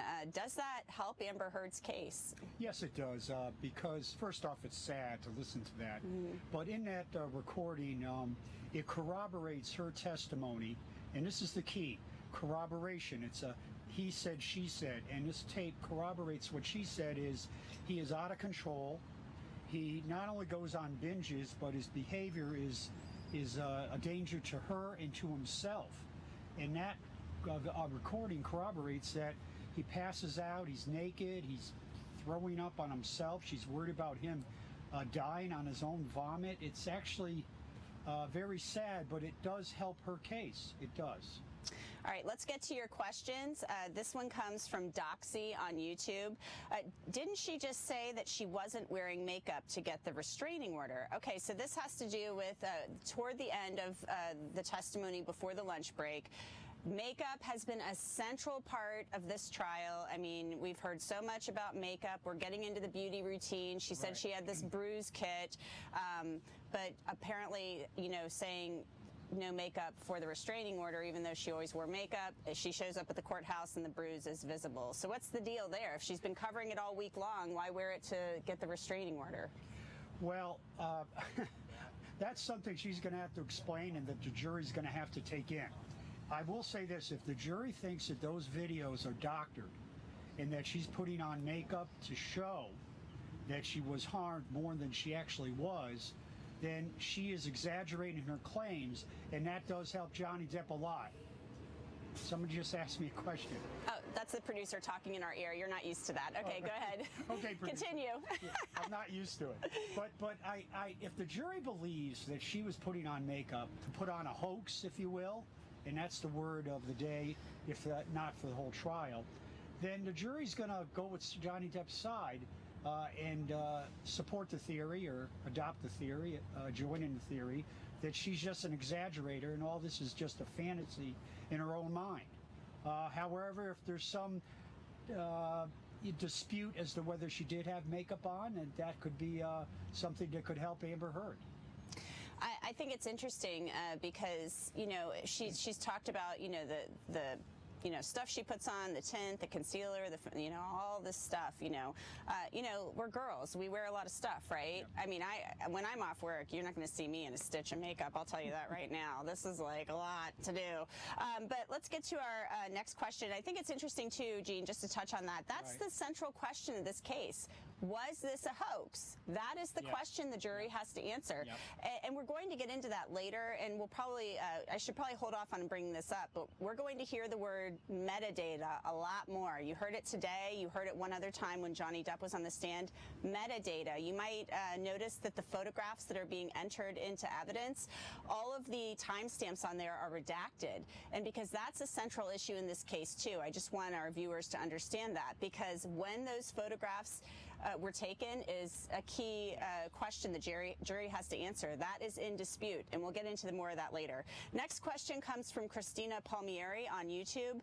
Why is Amber's attorney continuously correcting her about how to answer questions, and what does this tell the jury in regard to her accountability? I was kind of noticing this too. I know what I think about it. Gene, you go. Tell us. Well, here's the thing. Amber Heard could not talk with her attorney the last 12 days. So that's one reason why when she's on the stand now, she's making statements that are objectionable. You know, what she told somebody or texted somebody. And that's because the attorney was not able to prep her as much as she could. But they should have done this before the trial. Now, what does it say to the jury? I see this a lot in trials, in my trials, and trials I've watched. So it doesn't bother me that much, maybe because I did a lot of trials, but it may affect the jury that, listen, this witness, Amber Heard, doesn't know when to avoid saying something that's going to be objected to. I will say this, the objections are flowing fast and furiously, and I don't know what the percentage rate on sustaining is, but I take the view sometimes there are too many objections. Interesting. Yes. Can I just add to what you were talking about Amber Heard trying to quote people? I had a really interesting discussion with someone about the UK trial. That was allowed in the UK trial. All this, so-and-so told me this and this and that and blah, blah, blah. That was all allowed in the UK trial. Did you know that? I did not know that. I'm telling you right now, I had this really interesting conversation and telling all of you guys watching there about this. Apparently in the UK trial, a lot of hearsay was allowed. Right. And the rules are just different over there. So, that's why she's probably trying to go there, and then Camille Vasquez is objecting, and I don't think, it's my understanding there's no smoking gun in here somewhere that they're trying to hide. It's just that they're saying it's all this stuff she's trying to say is hearsay. That's my understanding. So I wanted to get that out here.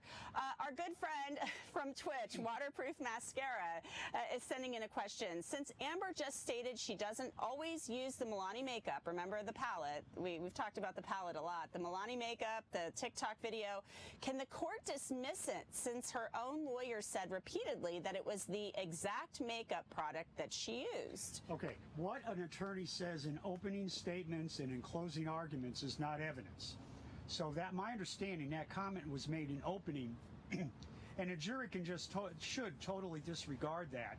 So the court does not have the discretion, in my view, to strike what Amber's saying right now about this makeup.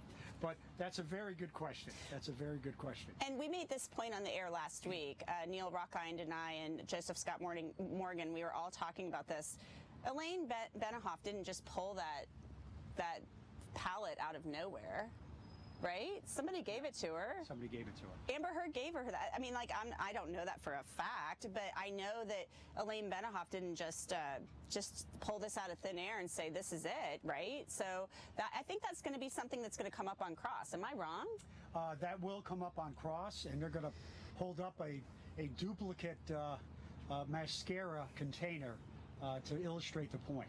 Okay, so this is going to be our last question before the break. This is a good one. I think this is interesting, too, because we saw nurse Erin Borum-Filati testify via video deposition. This is from Dorleanne Lindiza from Facebook. Is Amber Heard and her attorneys saying that the nursing notes are doctored? Because Erin Borum-Filati said she self-reported, she had an eating disorder, she self-reported both bipolar disorder, alcohol and cocaine addiction, all this stuff. And today she's saying, no, that's not true. I didn't say that. So would the nurse have committed a federal crime? A nurse I know who was believing her story up to this point is not believing her today because she's contradicting the notes from the nurse from back in 2016. All right, let me tell you this. I don't think a jury's going to believe what Amber Heard said about the medical notes.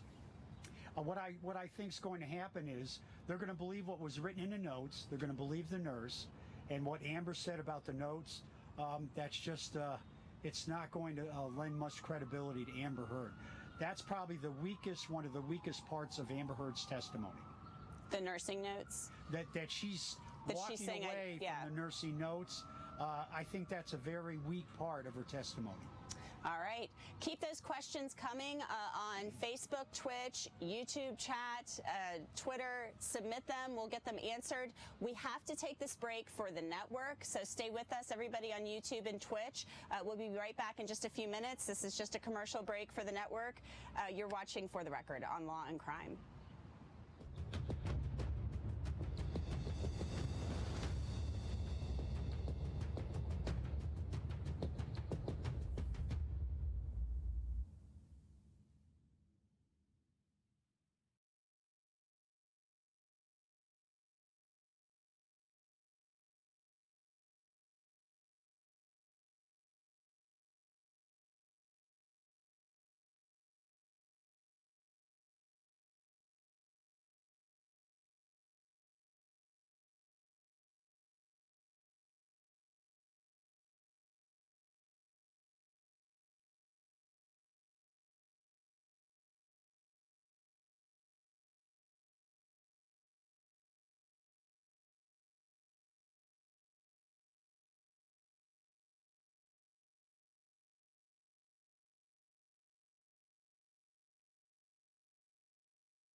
to For the Record, live from the Fairfax County Courthouse in Virginia. We are on a lunch break in the case of Johnny Depp versus Amber Heard. It is the Hollywood defamation case, and it's really been something to watch. It's a really sad case when you get past some of the things that have been kind of funny. There have been some amusing moments in this trial, but this is a case about domestic violence, and it's really awful and sad to listen to these recordings and things that you hear.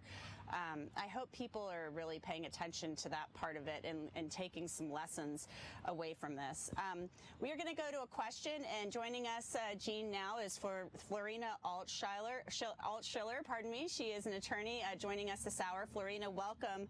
I'm going to toss this question to you. Florina, Pam Sears from YouTube wants to know, how much will the jury take into consideration that these two people, Amber Heard and Johnny Depp, are actors? Are they acting? Are they putting on a performance? All witnesses put on a performance, right? So what do you think of that, Florina? What do you think the jury will think of it?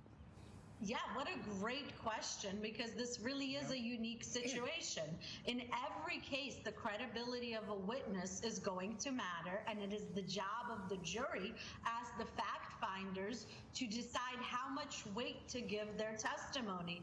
The job of this jury is that much more difficult because they have two professional actors telling two very convincing stories, and they're going to weigh which story makes more sense and which story is more believable. Unfortunately, I think it's not an easy job because they are professional actors, and so what this jury is going to need to do is look at what facts and evidence corroborate these stories and where there are inconsistencies, just like they would do in any other trial, and kind of put the acting factor aside because they're both actors and they're both doing a damn good job acting. Well, Florina, I agree with you.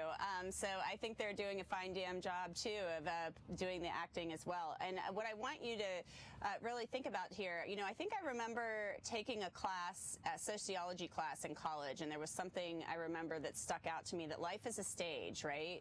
And there's characters on the stage. So even if you're not an actor, if you're on the witness stand, you might not be putting on a performance, but you're still performing, right? You're still being observed. You're almost on a stage. Okay, so we are going to go to a clip now. We're going to listen to Amber Heard from earlier today, where she talked about how she dealt with Johnny Depp's substance abuse issues. So let's listen, and we'll take more of your questions on the other side. Please explain to the jury what the issue was in this particular tape recording.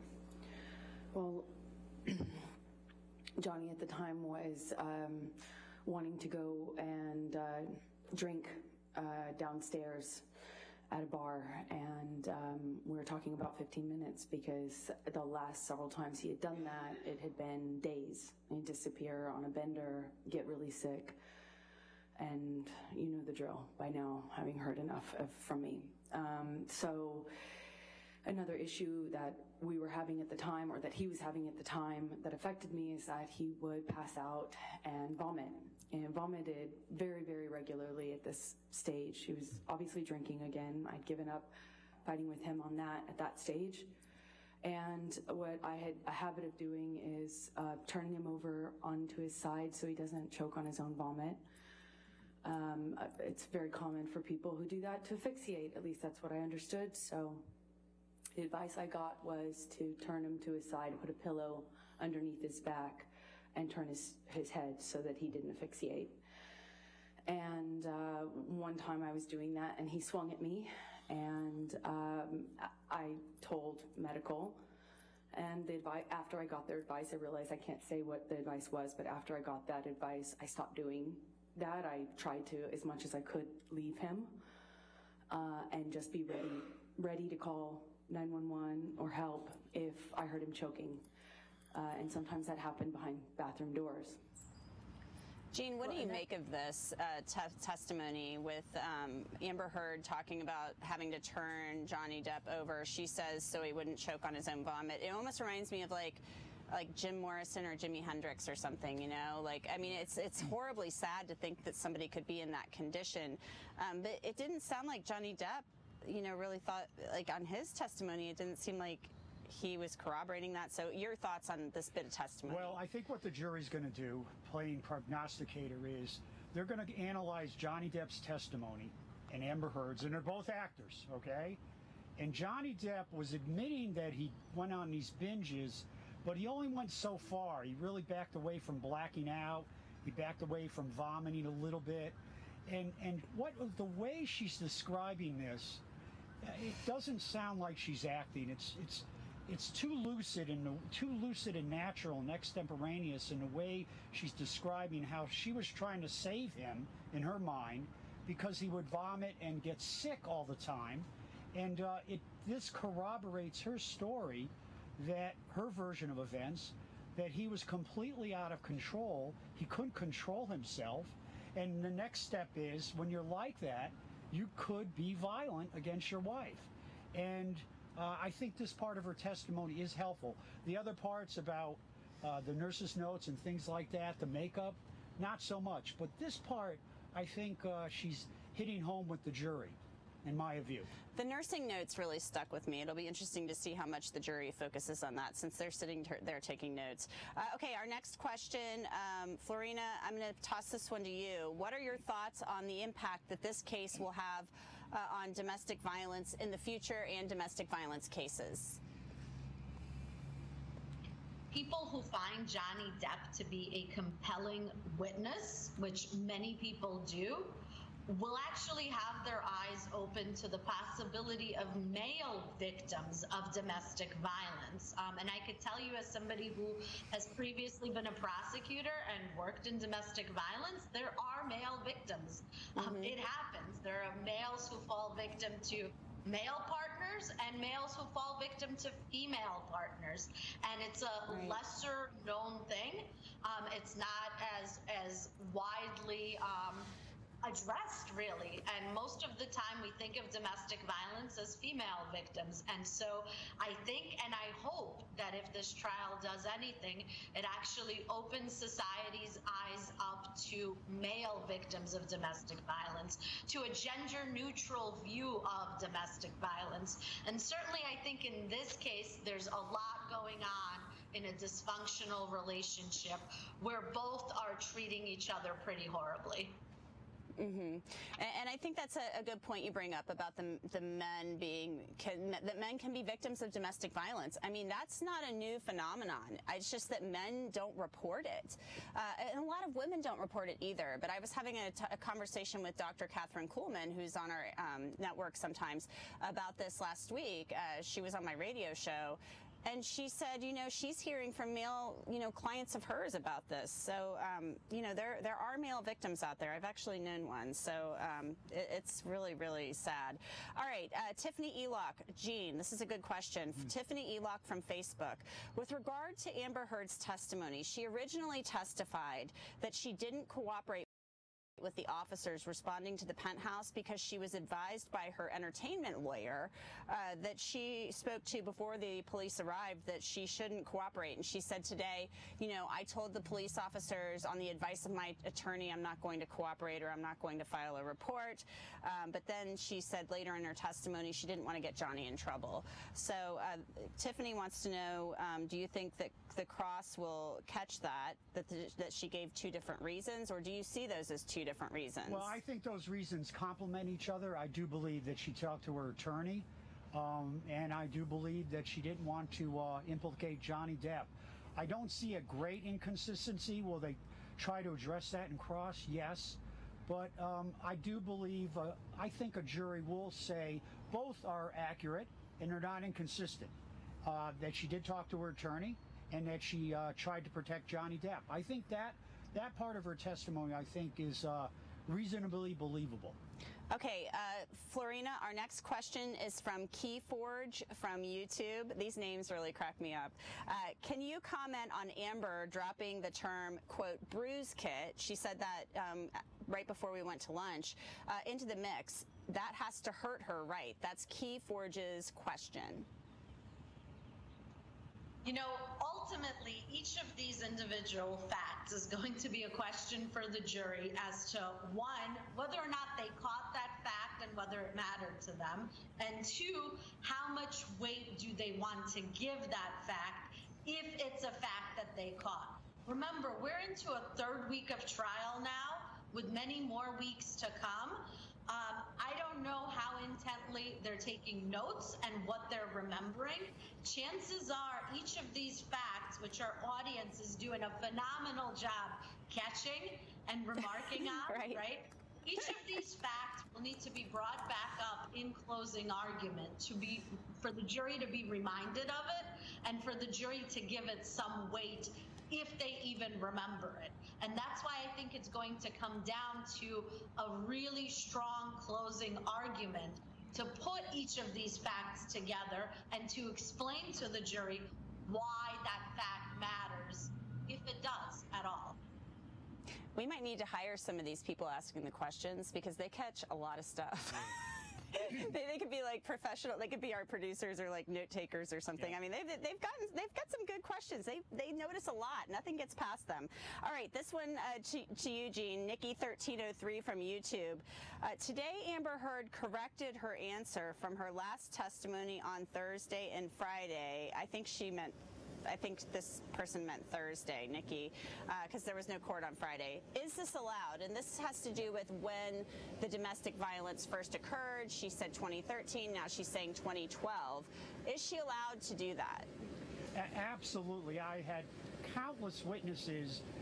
During the morning, they would say something, and then in the afternoon, they would come to me and say, I think I misspoke, and I have to correct something. And I think I got to give credit to the attorneys for Amber Heard and to Amber Heard. She made a statement to the jury Thursday of last week, I think it was. Week before last. 2 weeks ago. Yeah. That she said it was 13 or made a statement that wasn't accurate. And now she's coming back and saying, you know what? About a week and a half ago, I made a statement. It was inaccurate. Here's the truth. Here's the truth. That actually helps her credibility, and it also helps the credibility of the attorney because you're not allowing something to hang out there that's not true or accurate. All right. We are still taking your questions, so submit them. YouTube chat, Twitter, Facebook, Twitch. We will answer them to the best of our ability. We love taking your questions, so keep them coming. This is For the Record, live from the Fairfax County Courthouse on the Law and Crime Trial Network. We will be right back.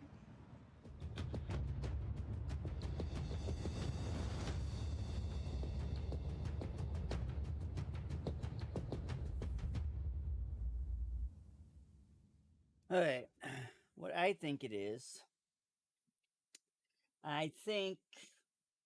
well, obviously she's lying. I think the question about, she said it was 2013, she came back, she didn't make a mistake. She discovered, somebody discovered on her legal team that something she claimed happened or something, or one of the photos timestamps was for 2012, right?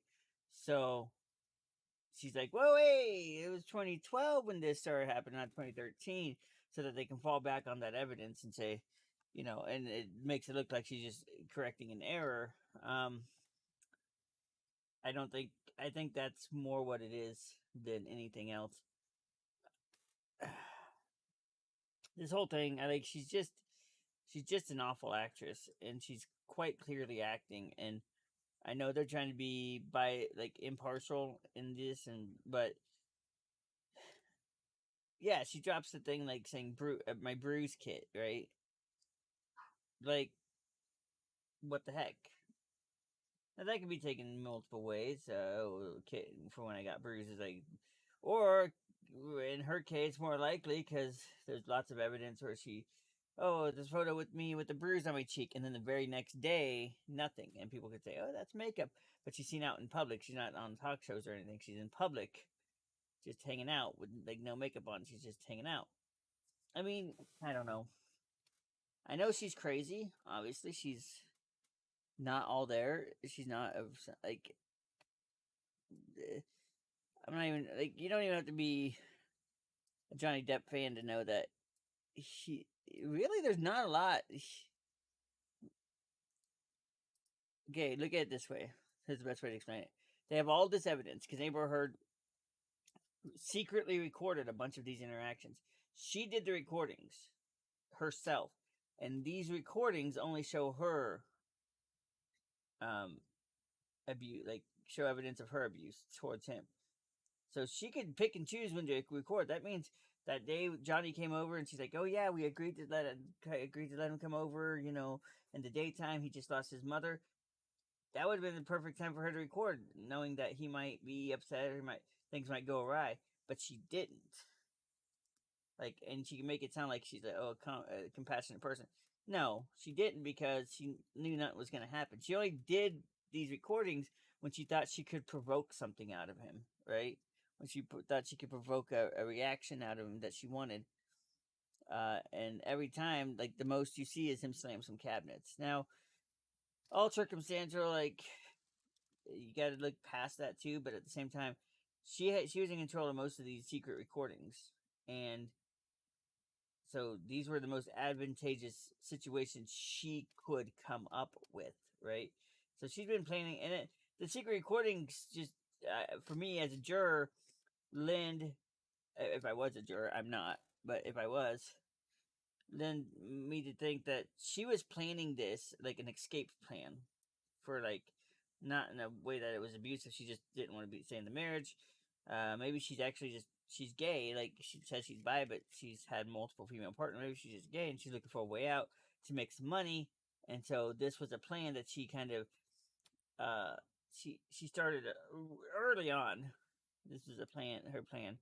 So I think she started recording these things and all of this other stuff, getting these pictures together and stuff like this, so that she would have the foundation. And she did. She would have got away with it, really. If she would have took the divorce at $7 million and left, she would have been fine. But then she decided she wanted to get more recognition, further her career, be part of the ACLU, write the op-ed, and all this, and now that's why she's here. Welcome back to For the Record here on Law and Crime. We are coming to you live from the Fairfax County Courthouse in Virginia. We are on a lunch break in the defamation trial between Johnny Depp and his ex-wife Amber Heard, and we are taking your questions live on YouTube, Twitter, Facebook, Twitch. Keep them coming. We love it. We love answering your questions. You guys have great questions, and this one comes from Spoke Sonnet.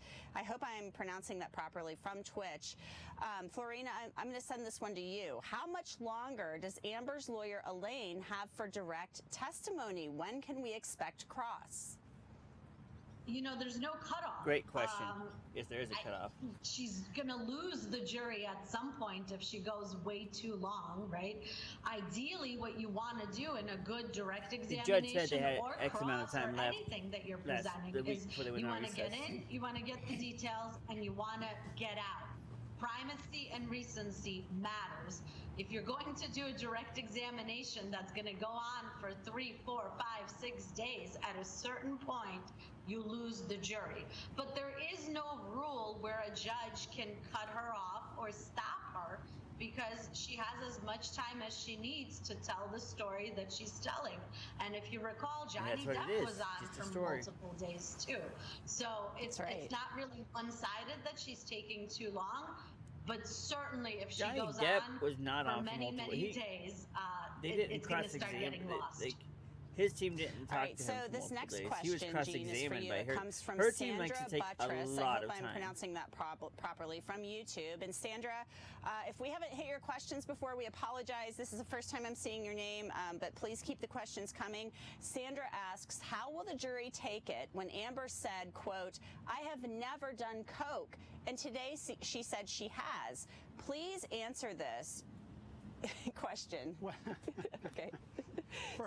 First off, I don't think a jury anywhere on the planet would believe that Amber Heard, actress married to Johnny Depp, never did cocaine. Okay? I'm sorry. That's just not believable. If she sticks to that canard, "I never did cocaine," I think the jury could tune her out completely, because it's absolutely patently absurd. She reported it to Nurse Filati, and today she's saying she didn't, acting like she didn't say these things. But she did. Nurse Filati said she had reported addiction to cocaine and liquor. Listen, the jury's going to believe the notes and the nurse more than Amber Heard, number one. And the topic, "I did not do cocaine," it's just not a believable statement. And for the life of me, I don't know why. I don't know why she changed her story. She said that. That's an extreme redirect. Even if she believes it, it doesn't sound believable. So I think that hurts her testimony big. Okay, next question is from Hamad Fatradi from YouTube. How do they make sure, oh, this is a good one. How do they make sure that Amber and her lawyers don't make contact before each session outside of court? That's a great question because, Florina, I'm going to send this one to you because they're admonished. They're told every time testimony ends, you're not to discuss your testimony with anyone, even your lawyers. Judge Escarati says that. So how do they ensure that happens? Because as far as I'm concerned, it seems like it's all on the honor system. Right, that is a great question, and you're exactly correct. It is all on the honor system, but we as lawyers have a law license that I would hope every attorney would like to maintain and not lose. And Yeah, part of her the team, oath though, that is we take losing. as They're attorneys hemorrhaging. in getting our law license Hemorrhaging. is that we're going to follow the law, and that if there's a directive by the court, that we don't violate that directive. So we as attorneys know that we're not supposed to speak to witnesses while they remain under oath on direct testimony. And hopefully her attorneys are following that oath and on the honor system are not discussing her testimony with her. Are they for sure? We'll never know, but we have no reason to believe that they're violating that. Yeah, we do. Lots All of right. reasons. Gene, this next question is for you. We're getting into the weeds a little bit here, but we've heard these names. So this is from Sandy Teakle from Facebook. Why aren't Josh Drew and Rocky Pennington, Raquel Pennington, witnesses? Wouldn't that prove AH's story? So we heard today that Rocky took the pictures of Amber after the May 21st incident. Sounds like pretty quickly she took the pictures. I thought Rocky was deposed, so we're going to have to check into that. But why wouldn't they be called? If you're the defense, you'd want to, since even if they came from Amber's phone, the photographs, Rocky took them. Yes. Here's the thing. Oh, sorry. That's okay. We're hand talkers here. I'm Italian. I use my hands a lot. Yeah, and I don't have an excuse. I just do this all the time. I knock down wine glasses all the time. That's true. All right. I digress. But that's a fabulous question. And here's what's going to happen. If they don't call a witness, audience Sandy, if they don't call these witnesses that can corroborate what she says, and they have the ability to call them, you can guarantee in cross and in closing argument, the plaintiff's attorneys are going to drive a Mack truck through that. Because here's the thing, there could be a jury instruction that says if one side has the ability to call a witness that could help them but does not, you may infer a negative from their failure not to call somebody.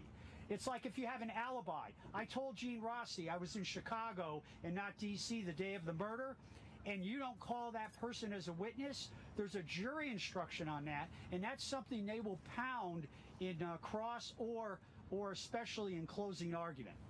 Yeah, most definitely. And we heard Rocky, too, like we heard earlier in the trial, I don't know if the viewers caught this, but Rocky and Amber aren't friends anymore. Right. They used to be friends. We're really getting... Well, they may not be calling Rocky, I love the name. Yeah. They may not be calling Rocky because he could be a two-edged sword. Yeah. He could provide bad information. Yeah, so Rocky and they used to be friends, Rocky and Amber. They are no longer friends, apparently.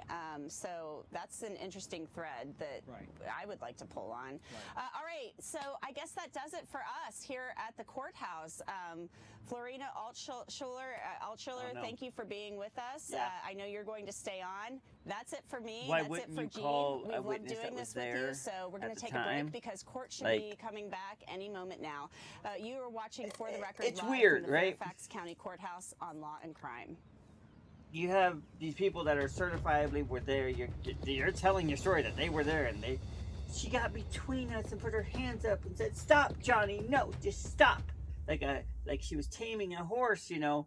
And Rocky's doing all this stuff, and then her Josh, who was not I guess he's a fucking, I don't know, some sort of cuck, didn't stop it until Johnny had left, and then put the girls in their and they took all these pictures, and Rocky called the cops, and my guess is Rocky called the cops thinking she was in something serious happened, I believe that's probably true. But then later found out that Amber was just kind of a lying, conniving, deceiving bitch. And so she doesn't want to be friends with her anymore. She's separated from that. What do we have? Like, and not being called as a witness is damaging. It's to the defense's case. Like, why wouldn't you call them? They can prove beyond.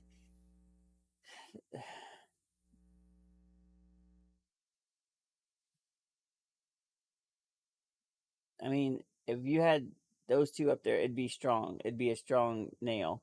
Of course, in cross, they could tear their cooperation apart. But the fact is that they won't even do that. They're not even doing it. They're just like, yeah, no, we're good. We're not calling them. They're not subpoenaed to appear. Again, it goes back to the credence, the thing where Amber Heard is allowed to. I mean, she has all these. She's saying all this evidence is against like Johnny. Oh, this happened, and it's all stories. It's all just fictional stories. She has no evidence to support it. She has some pictures that were taken on her phone, but supposedly by somebody else named Rocky. No evidence that Rocky did that. It could have been anybody. She could have had her. It could have been her lawyer who did it. Who she called immediately, and he probably rushed over because lawyers to the stars and stuff. They're always on call. Rush over. Oh yeah, we gotta do this. We gotta do this and do like, it could have been one of the 8 other guys she was fucking while she was married to Johnny. Like, you know what I'm saying? Like, there's just no evidence. Okay, we're ready for the jury. That's Amber's whole case, is that she has all these stories but no evidence to back them up, and that's the real issue here, right? God, get her off the stand. I want her to just get demolished in cross. I just want her to be demolished in cross. I want her to be stammering and backtracking her story and not like. And they do have a time limit. The judge said last week, you have this till each side how much time they had left, and she said, I don't care if you run over that time. Like, if you hit that time limit, it doesn't matter if you have a witness on stand. It doesn't matter. It's over. Like, you're done. So she did give a hard limit on time for both sides. Kudos to them, though. Doing this 8 hours a day. Your Honor, I'd like to move the admission of Defendants Exhibit 155. Okay. That's the makeup palette. Oh, okay. Any objection to that? No objection. All right, 155 in evidence. Do we have it? I think it's there. We had pictures for. All right, thank you. All right, 155. Now, is this one of the makeup palettes that didn't exist at the time? Is that what this is? 155, yeah. Okay. Yes, ma'am. Thank you, Your Honor. Michelle, can you bring up Depp Exhibit number 357B as in boy, plaintiff's exhibit, and it is a tape recording from June 2016. The timestamps are 4:47 to 7:52.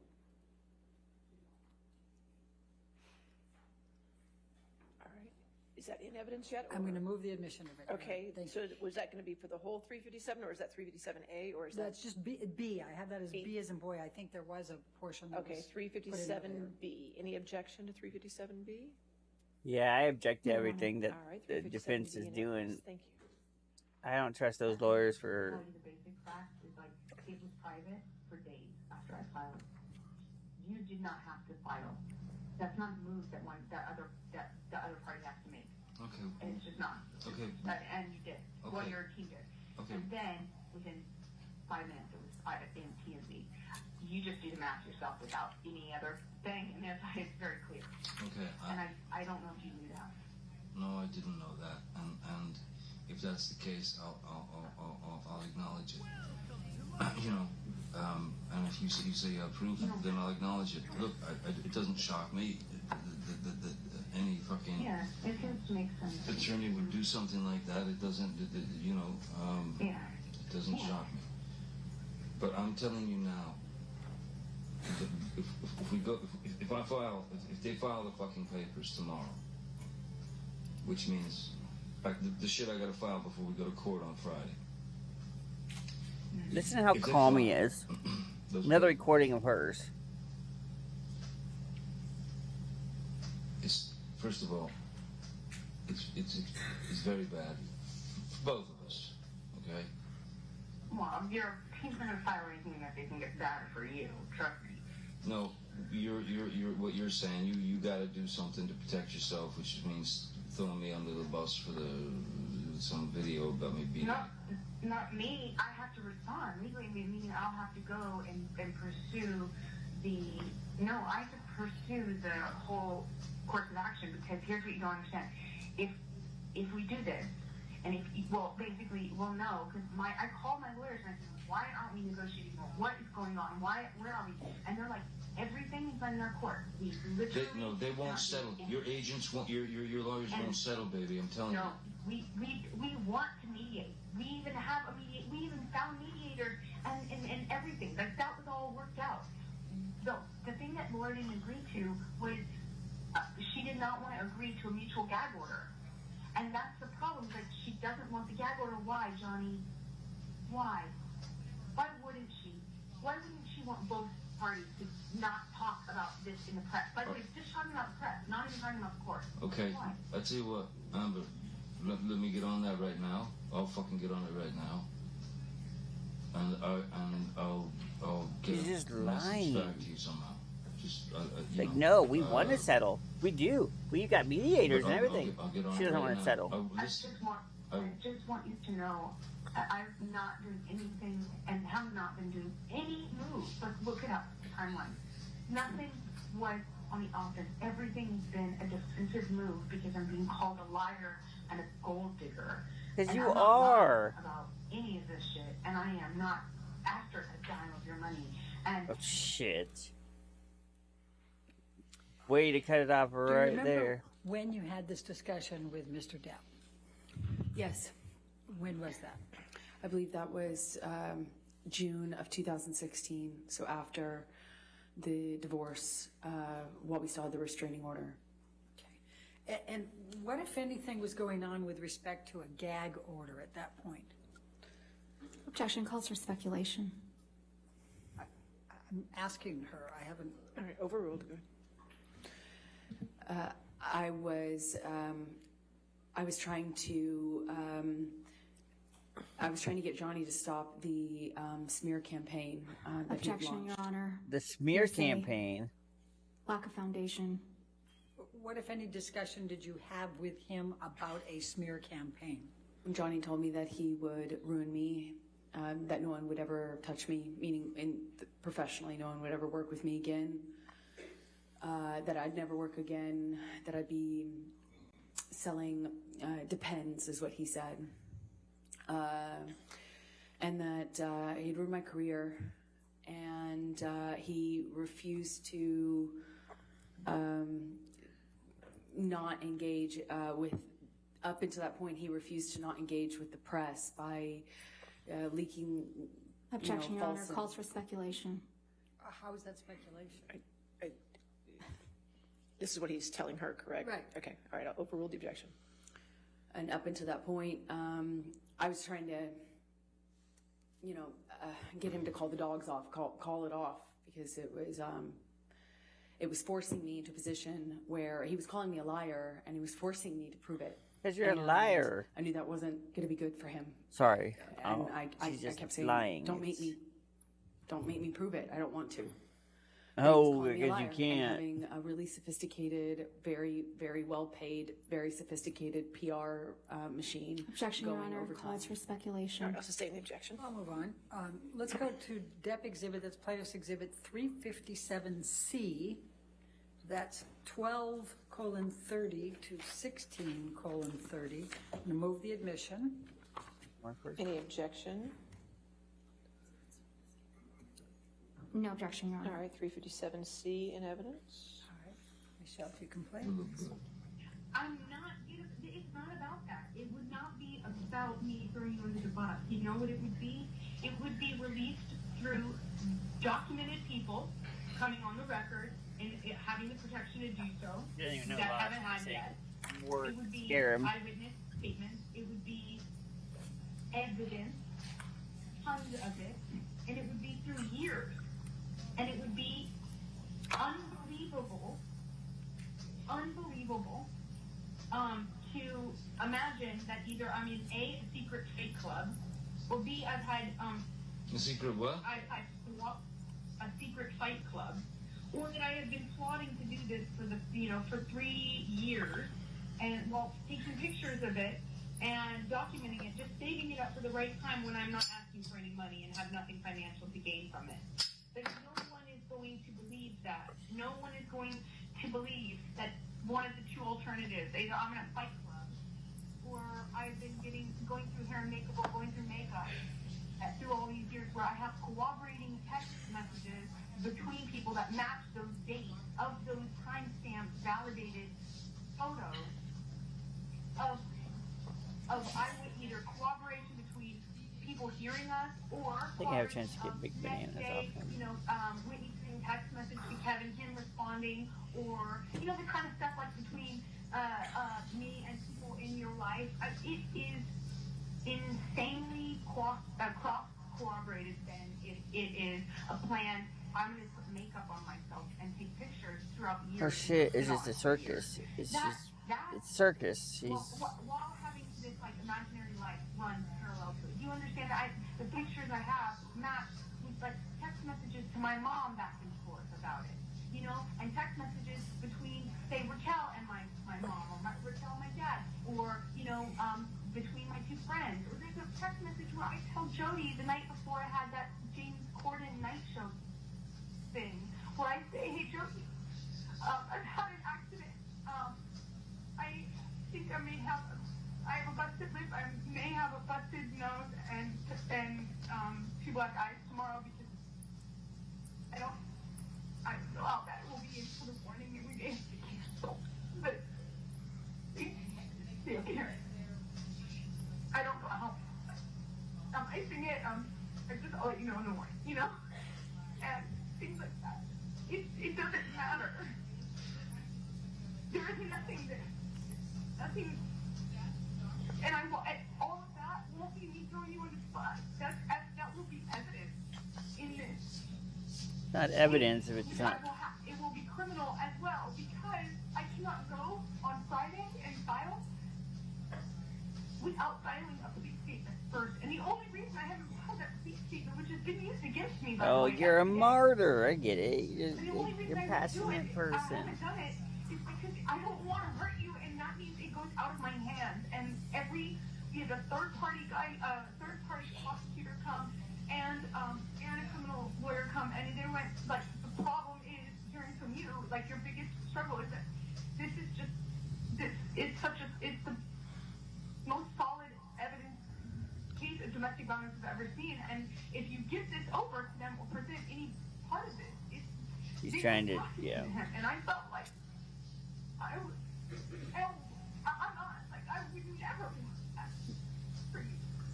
It's hard for me to even understand. I don't call myself, in my head, it's hard for me to even accept any sort of victimdom ever. Can you please explain what the context of this was? I was begging Johnny to not make me prove what I've had to sit on the stand in front of all of you and prove. Oh, here we go. I was begging. I was trying, but I have to. To sit where I'm sitting today. You didn't want to because you didn't have a this. case. I don't want to be here. I didn't want to be there then.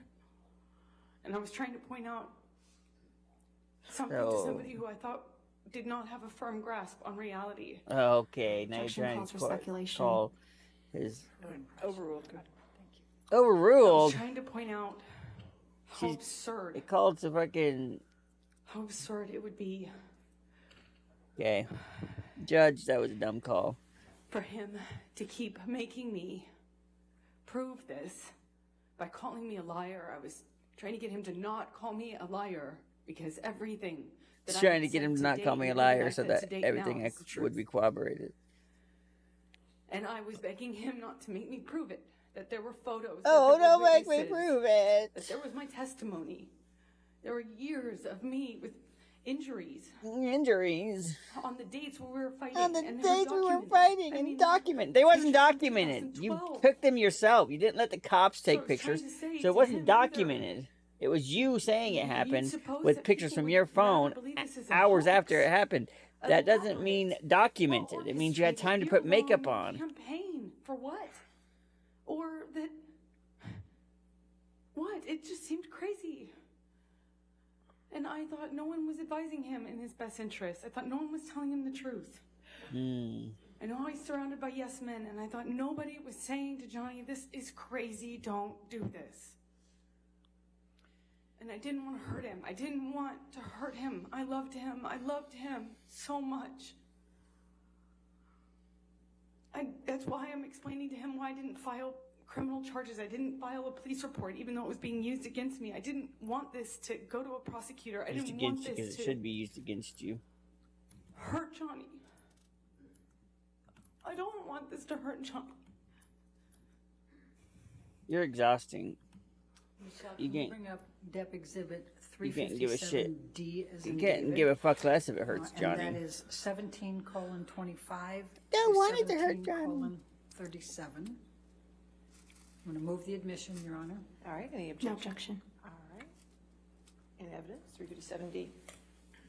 I've been called a liar. Baby. And I've been called a Baby. gold digger. Baby. Everyone is. Baby. Shut I up! didn't call you those things. I didn't call you those things. Shut it off right there. I'm going to go on now to, can we go to Plaintiff's Exhibit 357E? And this is 21:47 to 22:37. I lost. I'm going to move the admission, Your Honor. Any objection? No objection. 357E. Thank you. And you're stronger. And so when I say that I thought you could kill me, that doesn't mean you counter with you also, that you lost your own finger. I am not trying to attack you here. I'm just trying to point out the fact of why I said call 911.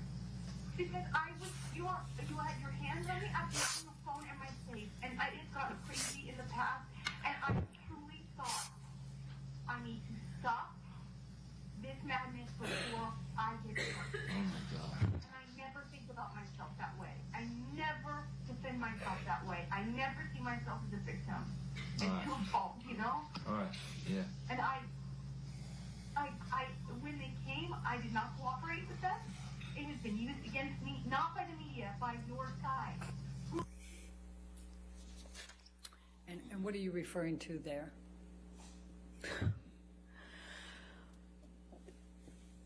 That I don't want to call myself a victim. I don't like to think of myself as a victim, and I don't want him to think I'm attacking him or blaming him.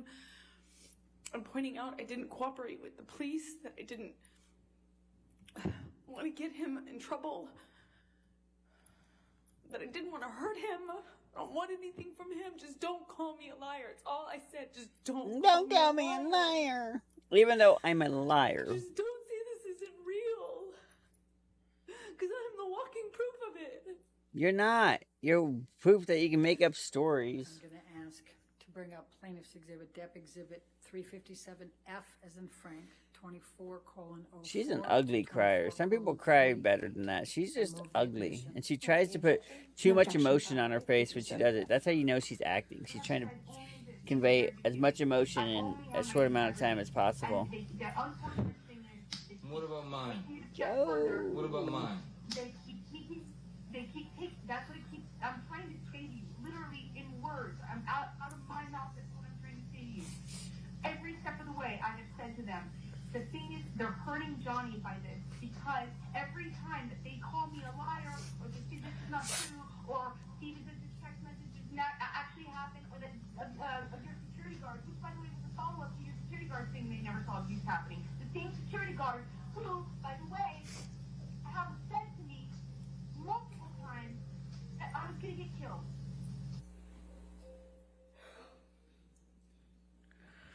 And What are you talking about there, Amber?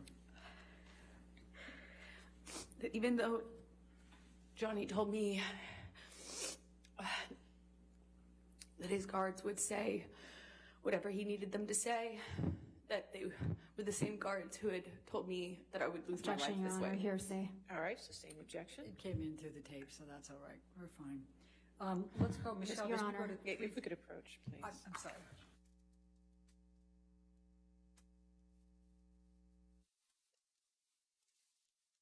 That lawyer, man, runs her mouth. And she gets mad. She doesn't understand why things work out the way they do, why she doesn't get... Michelle, can you bring up Depp Exhibit 357G, plaintiff's 357G, and it's I don't 26 get it. Why don't I- why- colon well, not 00 this to thing. 26 colon 28.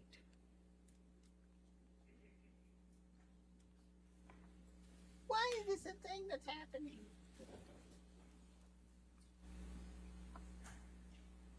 It was already put in the record. It doesn't matter. That's a very arrogant bullshit thing to say. Oh, move the admission. I'm sorry. All right, any objection? No objection. Oh, obviously, they're going to have to say they didn't see it in front of me and other people that have heard them. You're going to have to do this under oath, too, you know. I will, because the unfortunate part is, I can talk about all of this. Do you believe all this, Amber? Do you believe all this? Oh, yeah, the stuff that, yes. You believe I'm an abuser. You believe I'm an abuser. In May, in December, in April. What were you referring to with the May, December, and April? Just listing some of the times in which he beat me up and that he knew about. So I'm going to take you now fast forward into the July 2016 timeframe. There was a mediation that came about during that time. What, if any, intent did you have to reconcile with Mr. Depp at the time of the mediation? I wanted there to be no animosity. I wanted to minimize the animosity. I wanted to reconcile in that way. I didn't want to get back together with him, if that makes sense. Okay. Doesn't. Can you just briefly Because everybody describe knows that you what transpired during the July wanted such mediation? things.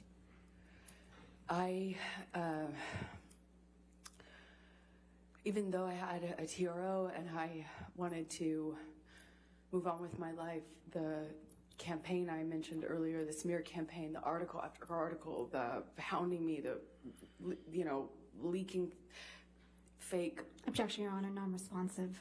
All right, sustain the objection. Okay. Please explain. What I was meeting with him about is because he had, put these things out in the media. It seemed like Objection, Your Honor. Sound like he did Call for this shit speculation, first. Lack of foundation.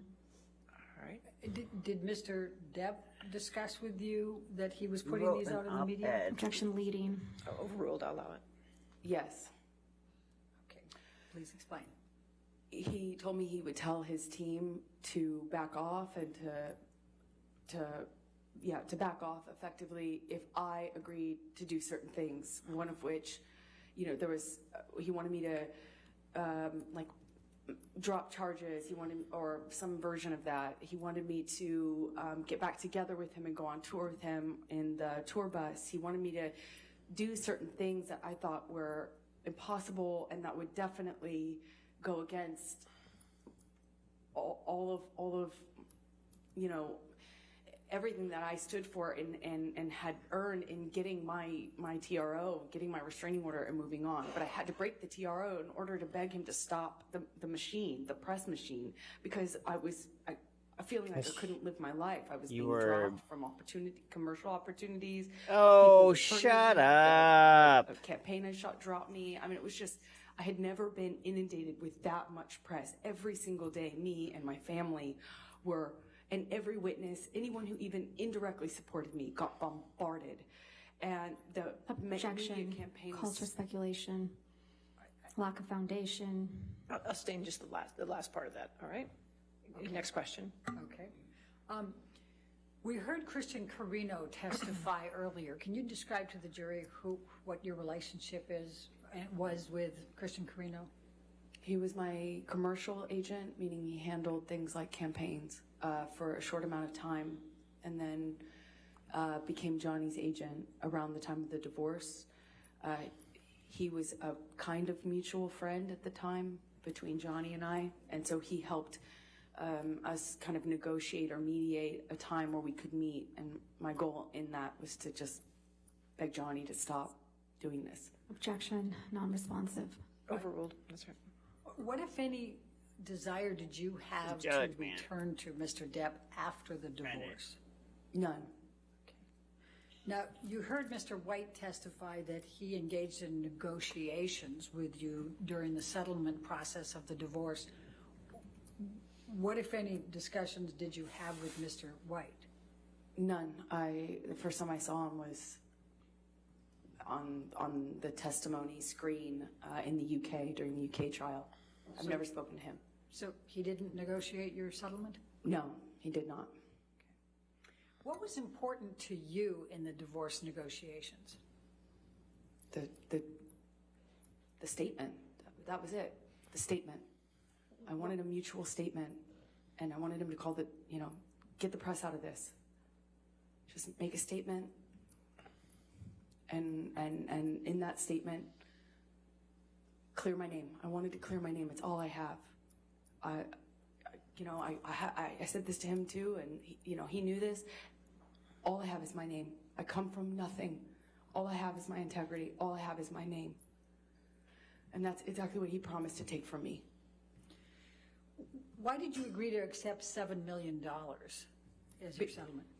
I didn't care about the money. I was told if I didn't agree to a number, that it could be overturned. That this would never it would never get completed, it would never settle. Objection, and then it would be hearsay. overturned. What was your Sustained, go ahead. What was your understanding?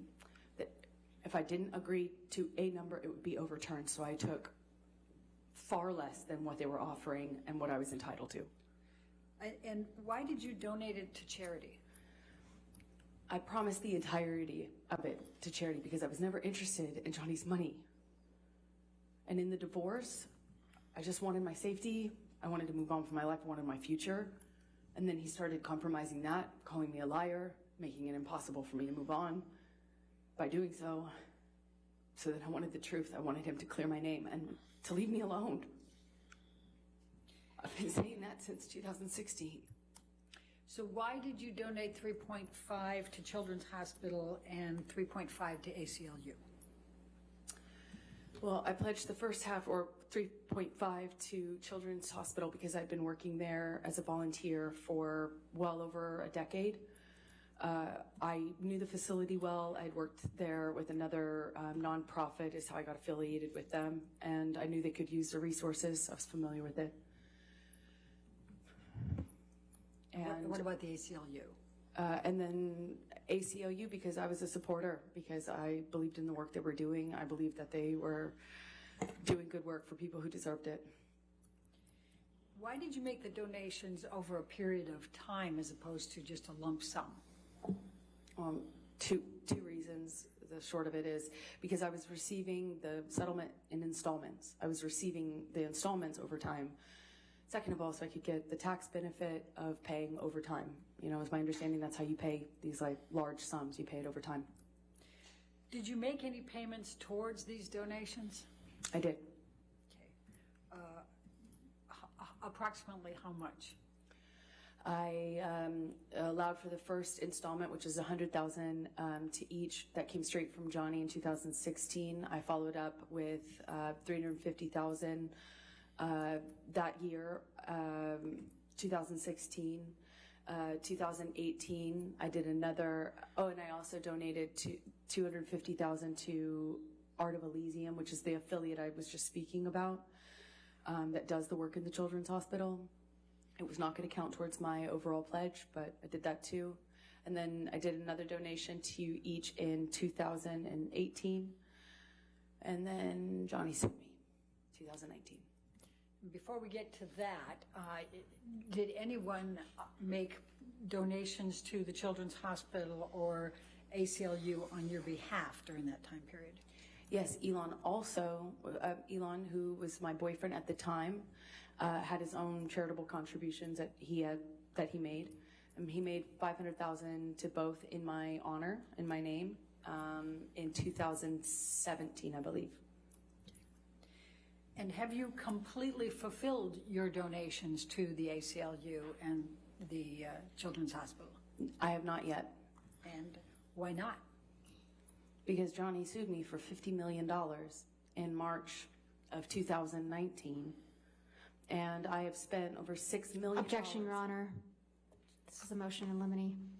That part was supposed to come in. Oh, once you come forward, let's take a look.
So going back to that, then, could you afford to continue making payments to the ACLU and Children's Hospital?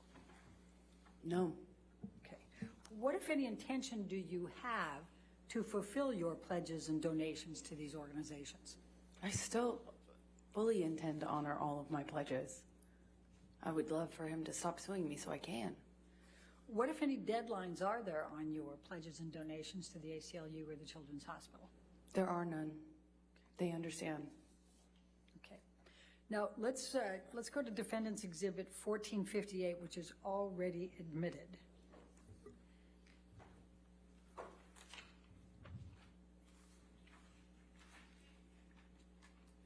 Now, I'm going to just direct your attention to paragraph 27, where it says, neither party has made false accusations for financial gain. There was never any intent of physical or emotional harm, Amber wishes the best for Johnny in the future. What, if any, significance did that have to you? That was everything to me. That was the most important thing in the separation agreement between us, is that he acknowledged that I hadn't made a single false claim, that my allegations were not false. I thought that just because he signed his name to it, he'd honor it. I mean, he signed his name to it, and I thought it would mean something. Right. He acknowledges that I never did it. I mean, I never made a false claim, and I didn't do it for financial gain. And that's what I was being called at the time, a gold digger and a liar. Okay. Thank you. We can take this down, Michelle, and I'm going to now take you to post-divorce and your career. Please describe for the jury how your career evolved after the divorce, which I think was final in February 2017. I had to fight really hard to keep my career. After I got my TRO, I lost opportunities. I got canceled from jobs. I got dropped from campaign I'd shot. I was told I was going to be dropped from... Objection, Your Honor. Hearsay. Sustained objection. I fought to keep my job in a movie the biggest movie opportunity I had to date. Which was what? It was Justice League with the option to become Aquaman. It later became Aquaman, but I had to fight really hard to stay even in Justice League because that was right around the time of the divorce. Can you tell the jury what Justice League was and what your role was in that? It is a superhero franchise, DC action film, and it introduced my character, and it provided the base for the Aquaman spinoff that followed it, but that was not a reality at the time of shooting Justice League. All right. And then you were able to be an Aquaman, is that correct? Yes, I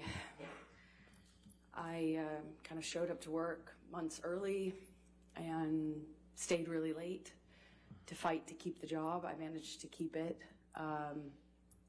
And managed slowly to kind of to gain through this kind of hard work and goodwill I was able to foster. I was able to keep and make other jobs, and eventually made a movie called Aquaman, and Aquaman was very successful. I think it was the most successful DC film by its release, and I was getting my career back, even though it was, it took a major hit when I got my restraining order against Johnny. So let's talk about Aquaman for a moment. I think you said it was the highest grossing film of DC films, is that correct? Yes. Okay. When did that come out? December of 2018. Okay. And what was your role in Aquaman? I play Mira. And was that a lead role? Yes, it is one of the leading roles. It's the female lead opposite Jason Momoa's character of Aquaman. Okay, so you were his mate?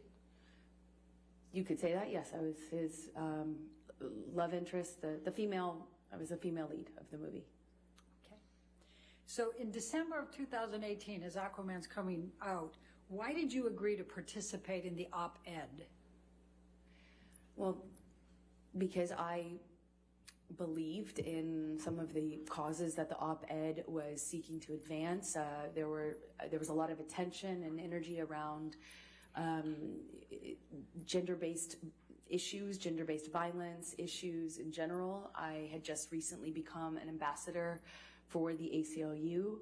I was proud of that ambassadorship, and I was looking forward to the opportunity to lend my voice to what I thought was a great cause, which is just a conversation around women's issues and gendered issues that I think the whole country was having at that time, quite a political conversation and cultural conversation at the time, and I was But basically, the optics looked good to her. Who drafted the first draft of the Optics op-ed? seemed really nice to her. Did you Right? initially Think want about to it. include Mr. Depp by name or reference? No. What were you trying to accomplish by the op-ed? I was trying to raise awareness around some of the issues that I just really mentioned. good, and it was there was prime some time because my movie was legislative coming out, so that's reform, good press on top of Title my movie IX also being one being of out, them, so it kind of and there was worked just a out in greater my favor. cultural conversation being had around gender issues, and If she could virtue signal anymore, God, I would vomit. On what I saw as the unique phenomena that women and typically women experience in our culture when they come forward against somebody more powerful, when they speak up about gender-based violence. And I thought I could lend my voice to that conversation. I thought I had something to say about that. Were you trying to boost your sales for Aquaman since it was coming out in that same time frame? Of course he was. It doesn't work like that. I don't think It doesn't work like that. Yeah, it does.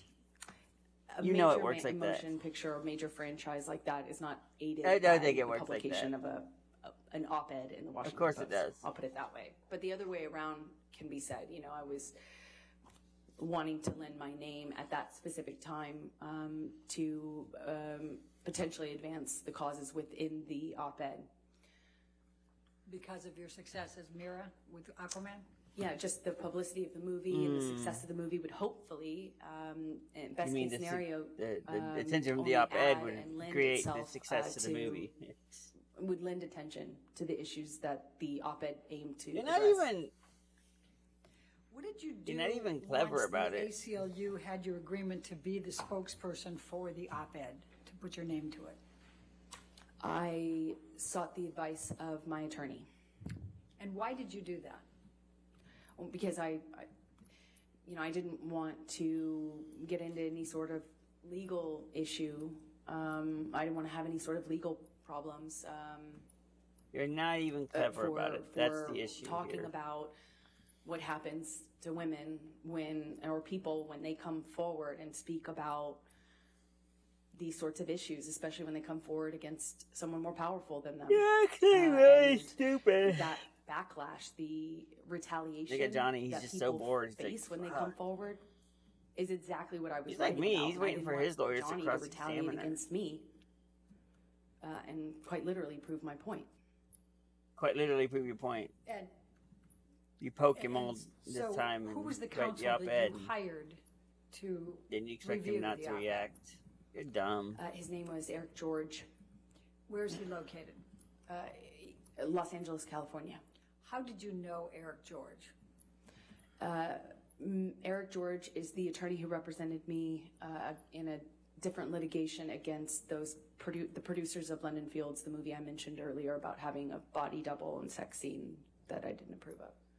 What was your wait. understanding of Eric George's experience and skills to be able to review that op-ed for you in the context of your concerns? Objection, speculation. I'm asking her understanding. I'll sustain the objection.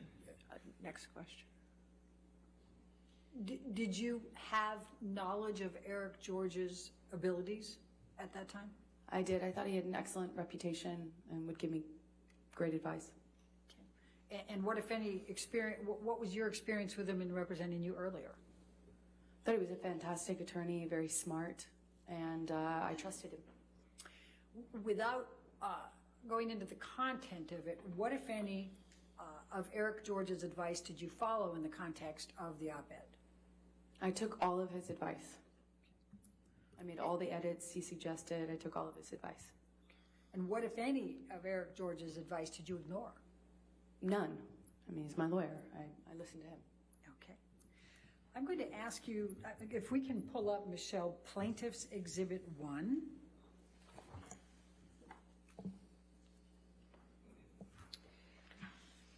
Now, this is the online version of the op-ed, and it has this title, Amber Heard, I spoke up against sexual violence and faced our culture's wrath. That has to change. What, if any, role did you play in this title? None. What, if any, role, to your knowledge, did the ACLU play in this title? None to my knowledge. Okay. Are these exact words anywhere in the article? No. No, they're not. When did you first become aware of this title being included in the online version of the op-ed? I think in this litigation is the first time I realized that. Okay. I'm going to now ask, Michelle, can you bring up Plaintiff's Exhibit 2?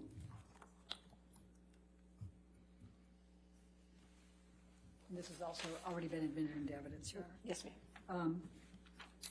And this is the paper version, if you will, of the Washington Post with your editorial. And if you go to the second page, this one has a title, A Transformative Moment for Women. What, if any, role did you play in that title? I didn't. Okay. None. Now, do you recall seeing this version, the newspaper version, at the time? Yes, this is the version I saw. I'm very proud of it. I had it framed. You had the newspaper version, not the online? I did. I had the newspaper framed. Okay.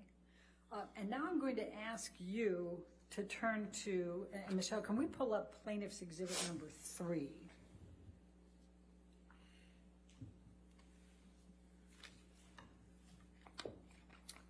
And do you recognize this document?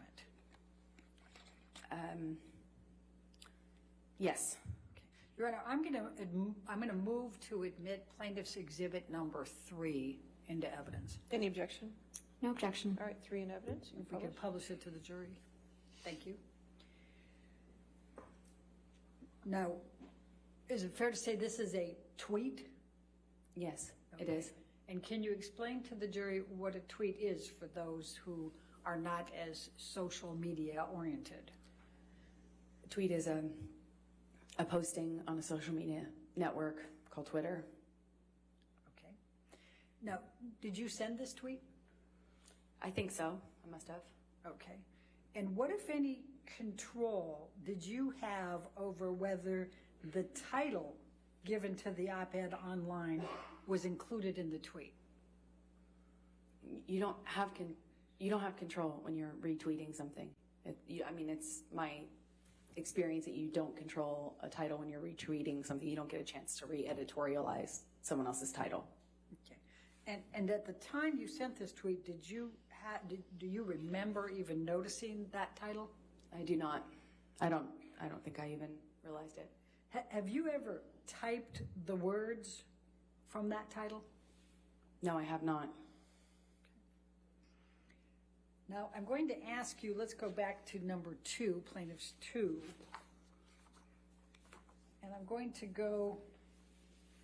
to ask you, what, if anything, in this op-ed was incorrect? Nothing. Every word of it is true. And I'm going to direct your attention specifically, and if we can blow this up just a touch, and move up just a touch, Michelle, if you can, so we get to then 2 years ago. Then 2 years ago, I became a public figure representing domestic abuse, and I felt the full force of our culture's wrath for women who speak out. Was this true or false? It's true.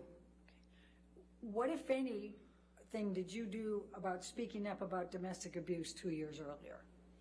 Well, I went and got a restraining order against my then husband and walked out to a sea of media and endured, to that point, 2 years of vitriol from the media and from Johnny Depp supporters in retaliation for having done so. And I guess you're really answering my next question, which is, and I felt the full force of our culture's wrath for women who speak out. Is that what you were referring to for that next? Yes, because at the time, I thought it couldn't be worse. Obviously now, from where I sit today, no, it gets a lot worse. And then, Michelle, if we can move this up a little bit further. Well, actually, that's perfect, Michelle. Then I don't have to use my purple again.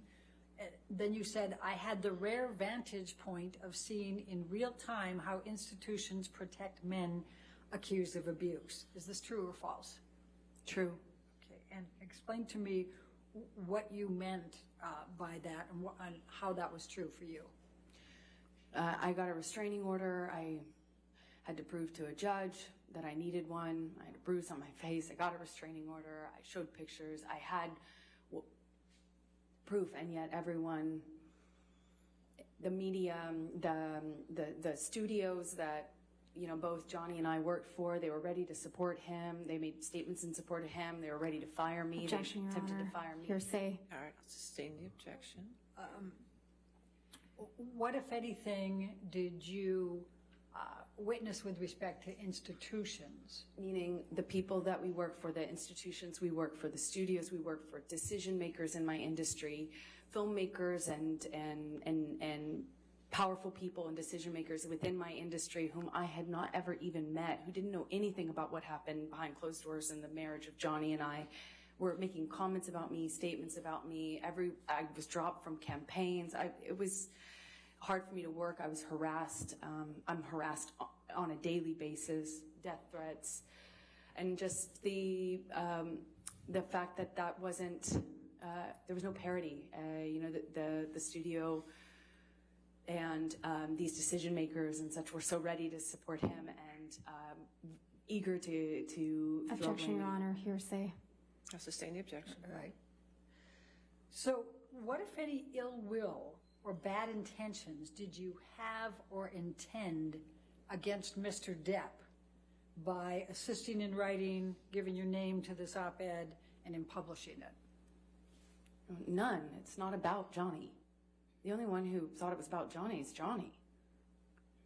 It's about me. It's about what happened to me after Johnny. It's about what happened to me after I escaped my marriage. It was about me and my life and what I endured once I moved on and got a TRO and moved on with my life. It was about what happened to me after. The only one who made it about him, ironically, is Johnny. I'm going to, we can take that down, Michelle. I'm going to turn to something about electronics and transparency. You've testified about, and we've seen photographs and audio recordings and text. What, if anything, have you done to cooperate in the authentication of all of these things? Objection, Your Honor. May we approach? Sure.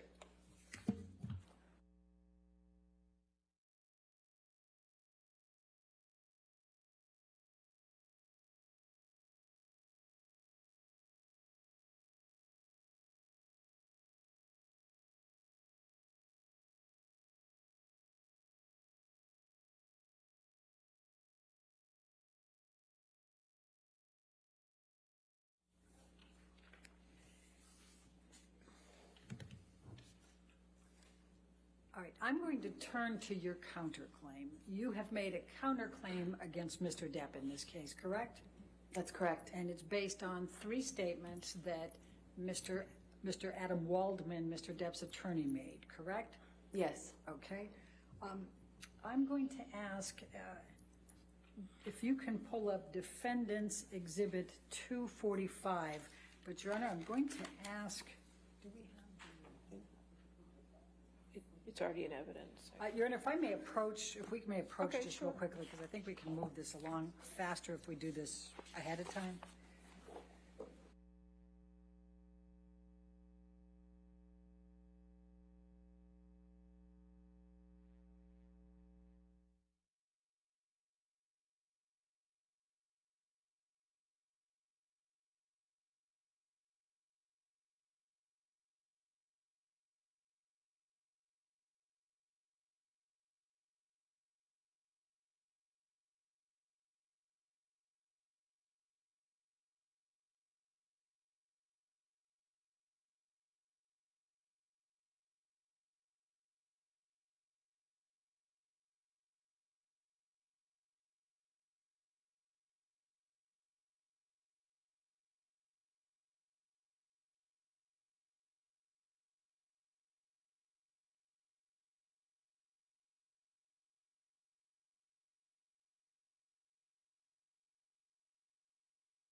Okay, we're going to start by bringing up Defendants 1245. All right, and moving that into evidence, no objection, 1245 in evidence. Thank you, Your Honor. And this is an article that was in the Daily Mail on 8 April 2020. You see that? And then, Michelle, if you can move that to the next page, and perfect. It says, Adam Waldman, Depp's lawyer, said afterwards, Amber Heard and her friends in the media use fake sexual violence allegations as both a sword and a shield, depending on their needs. They have selected some of her sexual violence hoax facts as the sword, inflicting them on the public and Mr. Depp. Do you see that? Yes, I do. Is this a true or a false statement? False. And why is it false? Well, you have to use what I've lived through and what I've survived, calling it fake, saying that I'm harming Johnny with this, I'm harming the public with this. This is what I've lived through, and to say that it's a hoax, that these aren't even real things. I mean,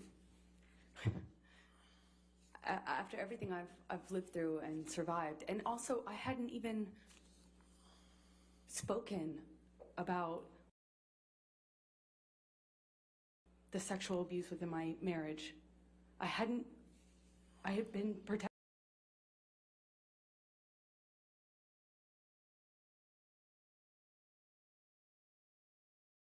Of that. I didn't want to talk about that ever. Adam Waldman was the one who put that out in the world. As remarkable as that is, I protected that. I had to go to another country to give testimony, and thankfully they allowed me to do so with confidentiality and some protection. And then Johnny, through his lawyer, not only uses that against me, but says it's a hoax. Thank you. Now I'm going to ask if we can bring up, and it's going to be 1246A. And I think I'm moving this into evidence as well. There's no objection, so 1246A is in evidence. You can publish. And this is an article that was published on the 28th of April, 2020. And Michelle, if we can, thank you. And this one says, Depp's lawyer, Adam Waldman, said, quite simply, this was an ambush, a hoax. They set Mr. Depp up by calling the cops. But the first attempt didn't do the trick, he told dailymail.com. And let's keep going.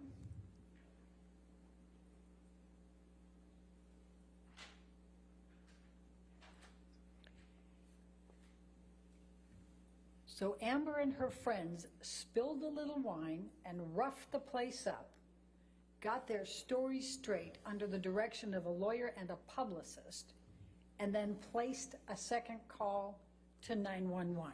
Do you see that? Yes. Is that true or false? Couldn't be more false. And why is that? Every part of it is false. I didn't call 911. I didn't call the police. I refused to cooperate with them to protect Johnny. I protected Johnny. I didn't call them once and I didn't call them twice. I didn't rough up the place. I cleaned up the place. I didn't even know the second cops were coming. If I wanted to get something from him, I wanted to hoax Johnny, why wouldn't I cooperate with the police? Wouldn't I say something to the police? Wouldn't I do more damage to the house and than just knock over the things that you saw pictures of? It makes no sense. And to do it online when there's no fact checking, there's no authorities, there's no one able to, I can't respond, I can't fight this, and use these sorts of media leaks and these comments to re-echo over and over and over again online with a network of people that are intent on helping Johnny through a sophisticated PR machine. to Objection, echo Your this Honor. abuse at me over and Hearsay, over again. speculation. I'll sustain the objection. Next Okay. question. All right, and so what in fact did you do that night? I cleaned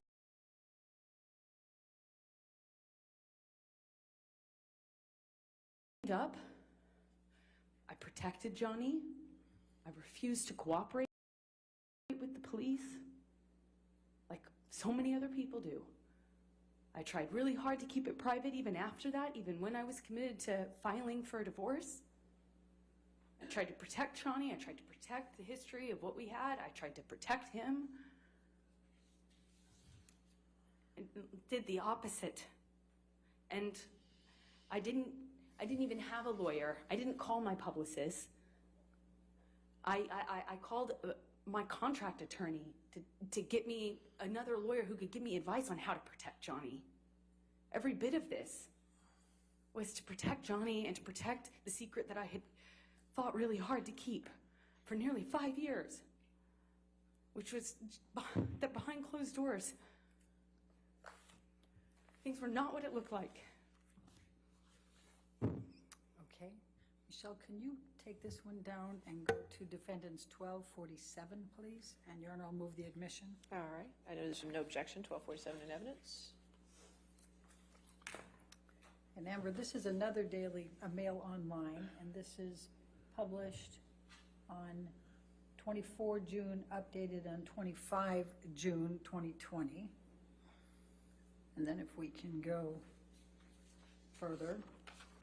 And this one says, Depp's attorney, Adam Waldman, said, "We have reached the beginning of the end of Ms. Heard's abuse hoax against Johnny Depp." Is this true or false? False. And why is it false? Because, unfortunately, all of this is real. And what I mentioned earlier about how preposterous it would have to be for this to be this elaborate hoax, I couldn't believe it. I couldn't fathom one day that that would actually be legitimately the position that he, through a lawyer, would take, albeit online, where he could get away with it for some Objection. time. Calls for speculation. Sustain the objection. And why is this so absurd? Because Johnny and I lived this. We lived through this. I lived through this, and I narrowly survived it. But I survived it. And, I have mountains of evidence, mountains of proof, and yet it won't be good enough for people who are seeking to make money off of Johnny's success. Objection, Your Honor. Calls for speculation. I'll sustain the objection. That's fine. Okay. So I'm going to take you now to the damages that you've suffered as a result of these statements by Mr. Waldman on Mr. Depp's behalf. Please tell the jury how you were doing reputation. Objection. That's a legal conclusion, Your Honor. I'm sorry? We move to strike counsel's testimony. Come forward.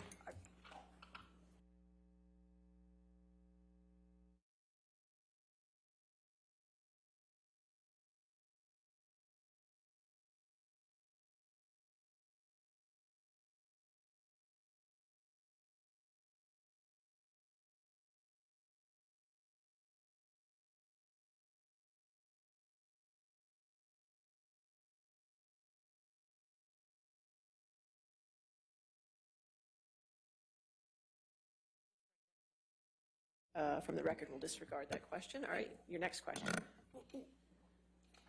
What was your understanding of on whose behalf Mr. Waldman was making those three statements? Objection. Lack of foundation. Calls for speculation. If you want to approach again, that's not what we just said here. I just want to...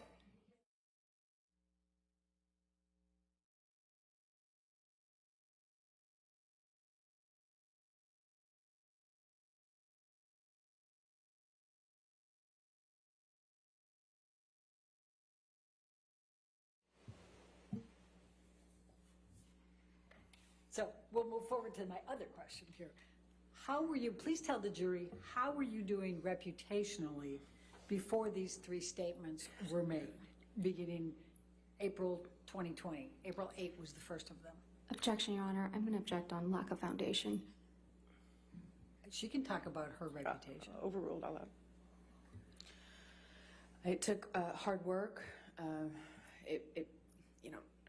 It took a lot of hard work on my part, but I was able to work, get my life back on track. I was taking care of myself emotionally. My career, I was working really hard. I was able to star in a major success.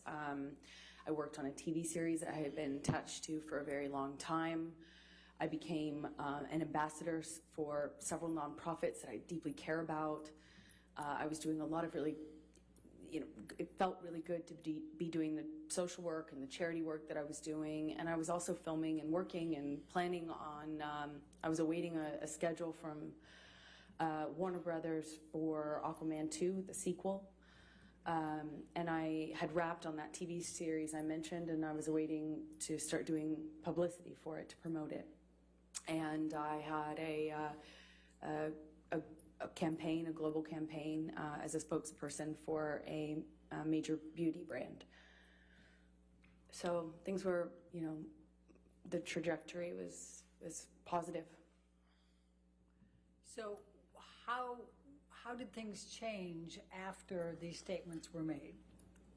I remember around the time, unfortunately, I lost my mother on the 1st of April. And I remember it was when I was grieving her that I got a call that I should be expecting a script for my role in Aquaman 2. Objection, Your Honor. Hearsay. It's not offered to prove the truth. Overruled. Go ahead. So I was waiting a schedule and a script for that. Feeling concerned that, I wouldn't have enough time to grieve before having to get back into work. I had a press schedule to promote the TV series I was doing, and I was shooting things for this beauty brand. And then I remember at that time the beauty brand had to suspend posting what I just shot for them because they were getting bombarded. Objection, Your Honor. This is hearsay. I'll sustain the objection. Okay. All right. So they said no. I mean, they suspended what I had shot. Objection, Your Honor. Were you actively involved in campaigns for L'Oreal before these articles? I was. Were you actively involved in campaigns with L'Oreal after these articles? No. Were you with The Stand? You were talking about the TV series. That was The Stand, correct? Yes, the TV series that I had already completed. All right. And were you actively involved in publicity for The Stand prior to these articles? Yes, I was. Were you actively involved in the publicity after these articles? No, shoots were canceled. Things were canceled. With respect to Aquaman 1, Aquaman 2, you'd already starred in Aquaman 1, right? Just so and they called it Aquaman at that time, but now there's an Aquaman 2, just right for. That's correct. Okay. So were you actively scheduling timing for filming and scripts for Aquaman 2 before these articles? Yes, I was. Were you actively scheduling after these articles? No. The communications stopped at that point. All right. I'm going to, Michelle, can you bring up Defendants Exhibit 1258?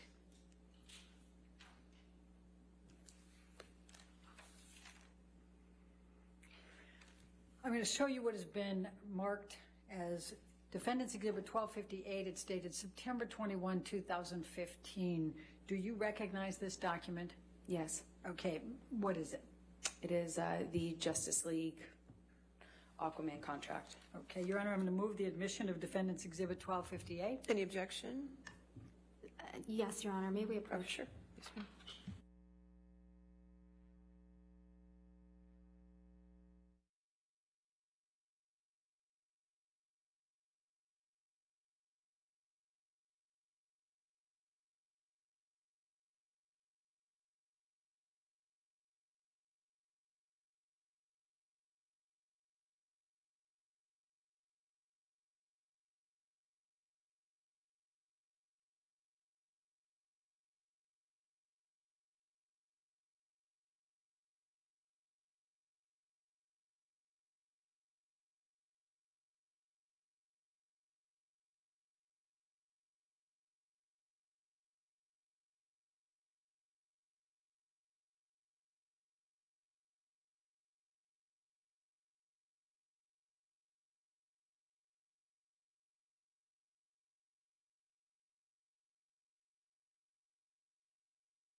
So, Amber, can you explain to me how the contract structure was for Justice League and options? Just explain to the jury, please.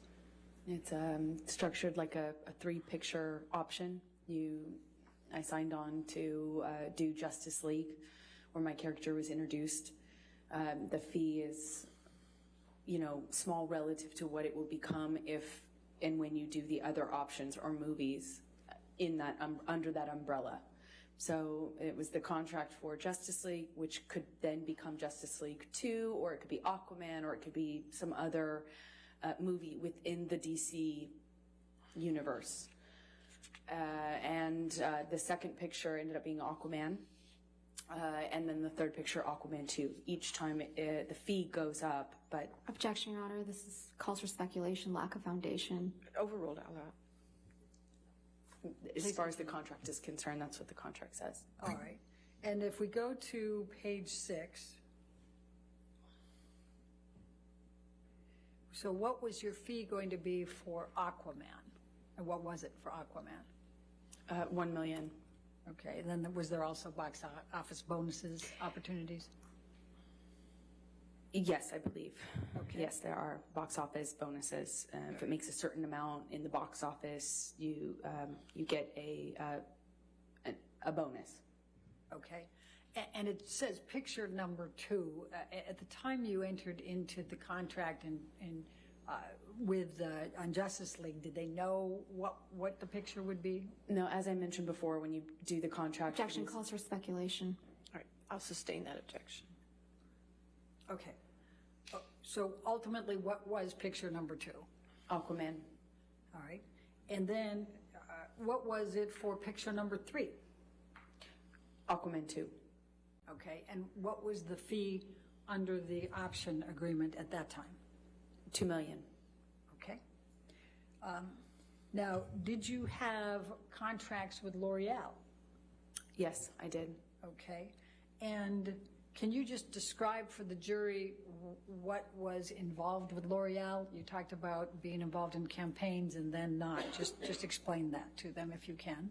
As a spokesperson, I'm just involved with the brand as a representative, and a certain amount of commitment you have to do throughout the year on social media and on red carpets promoting various products or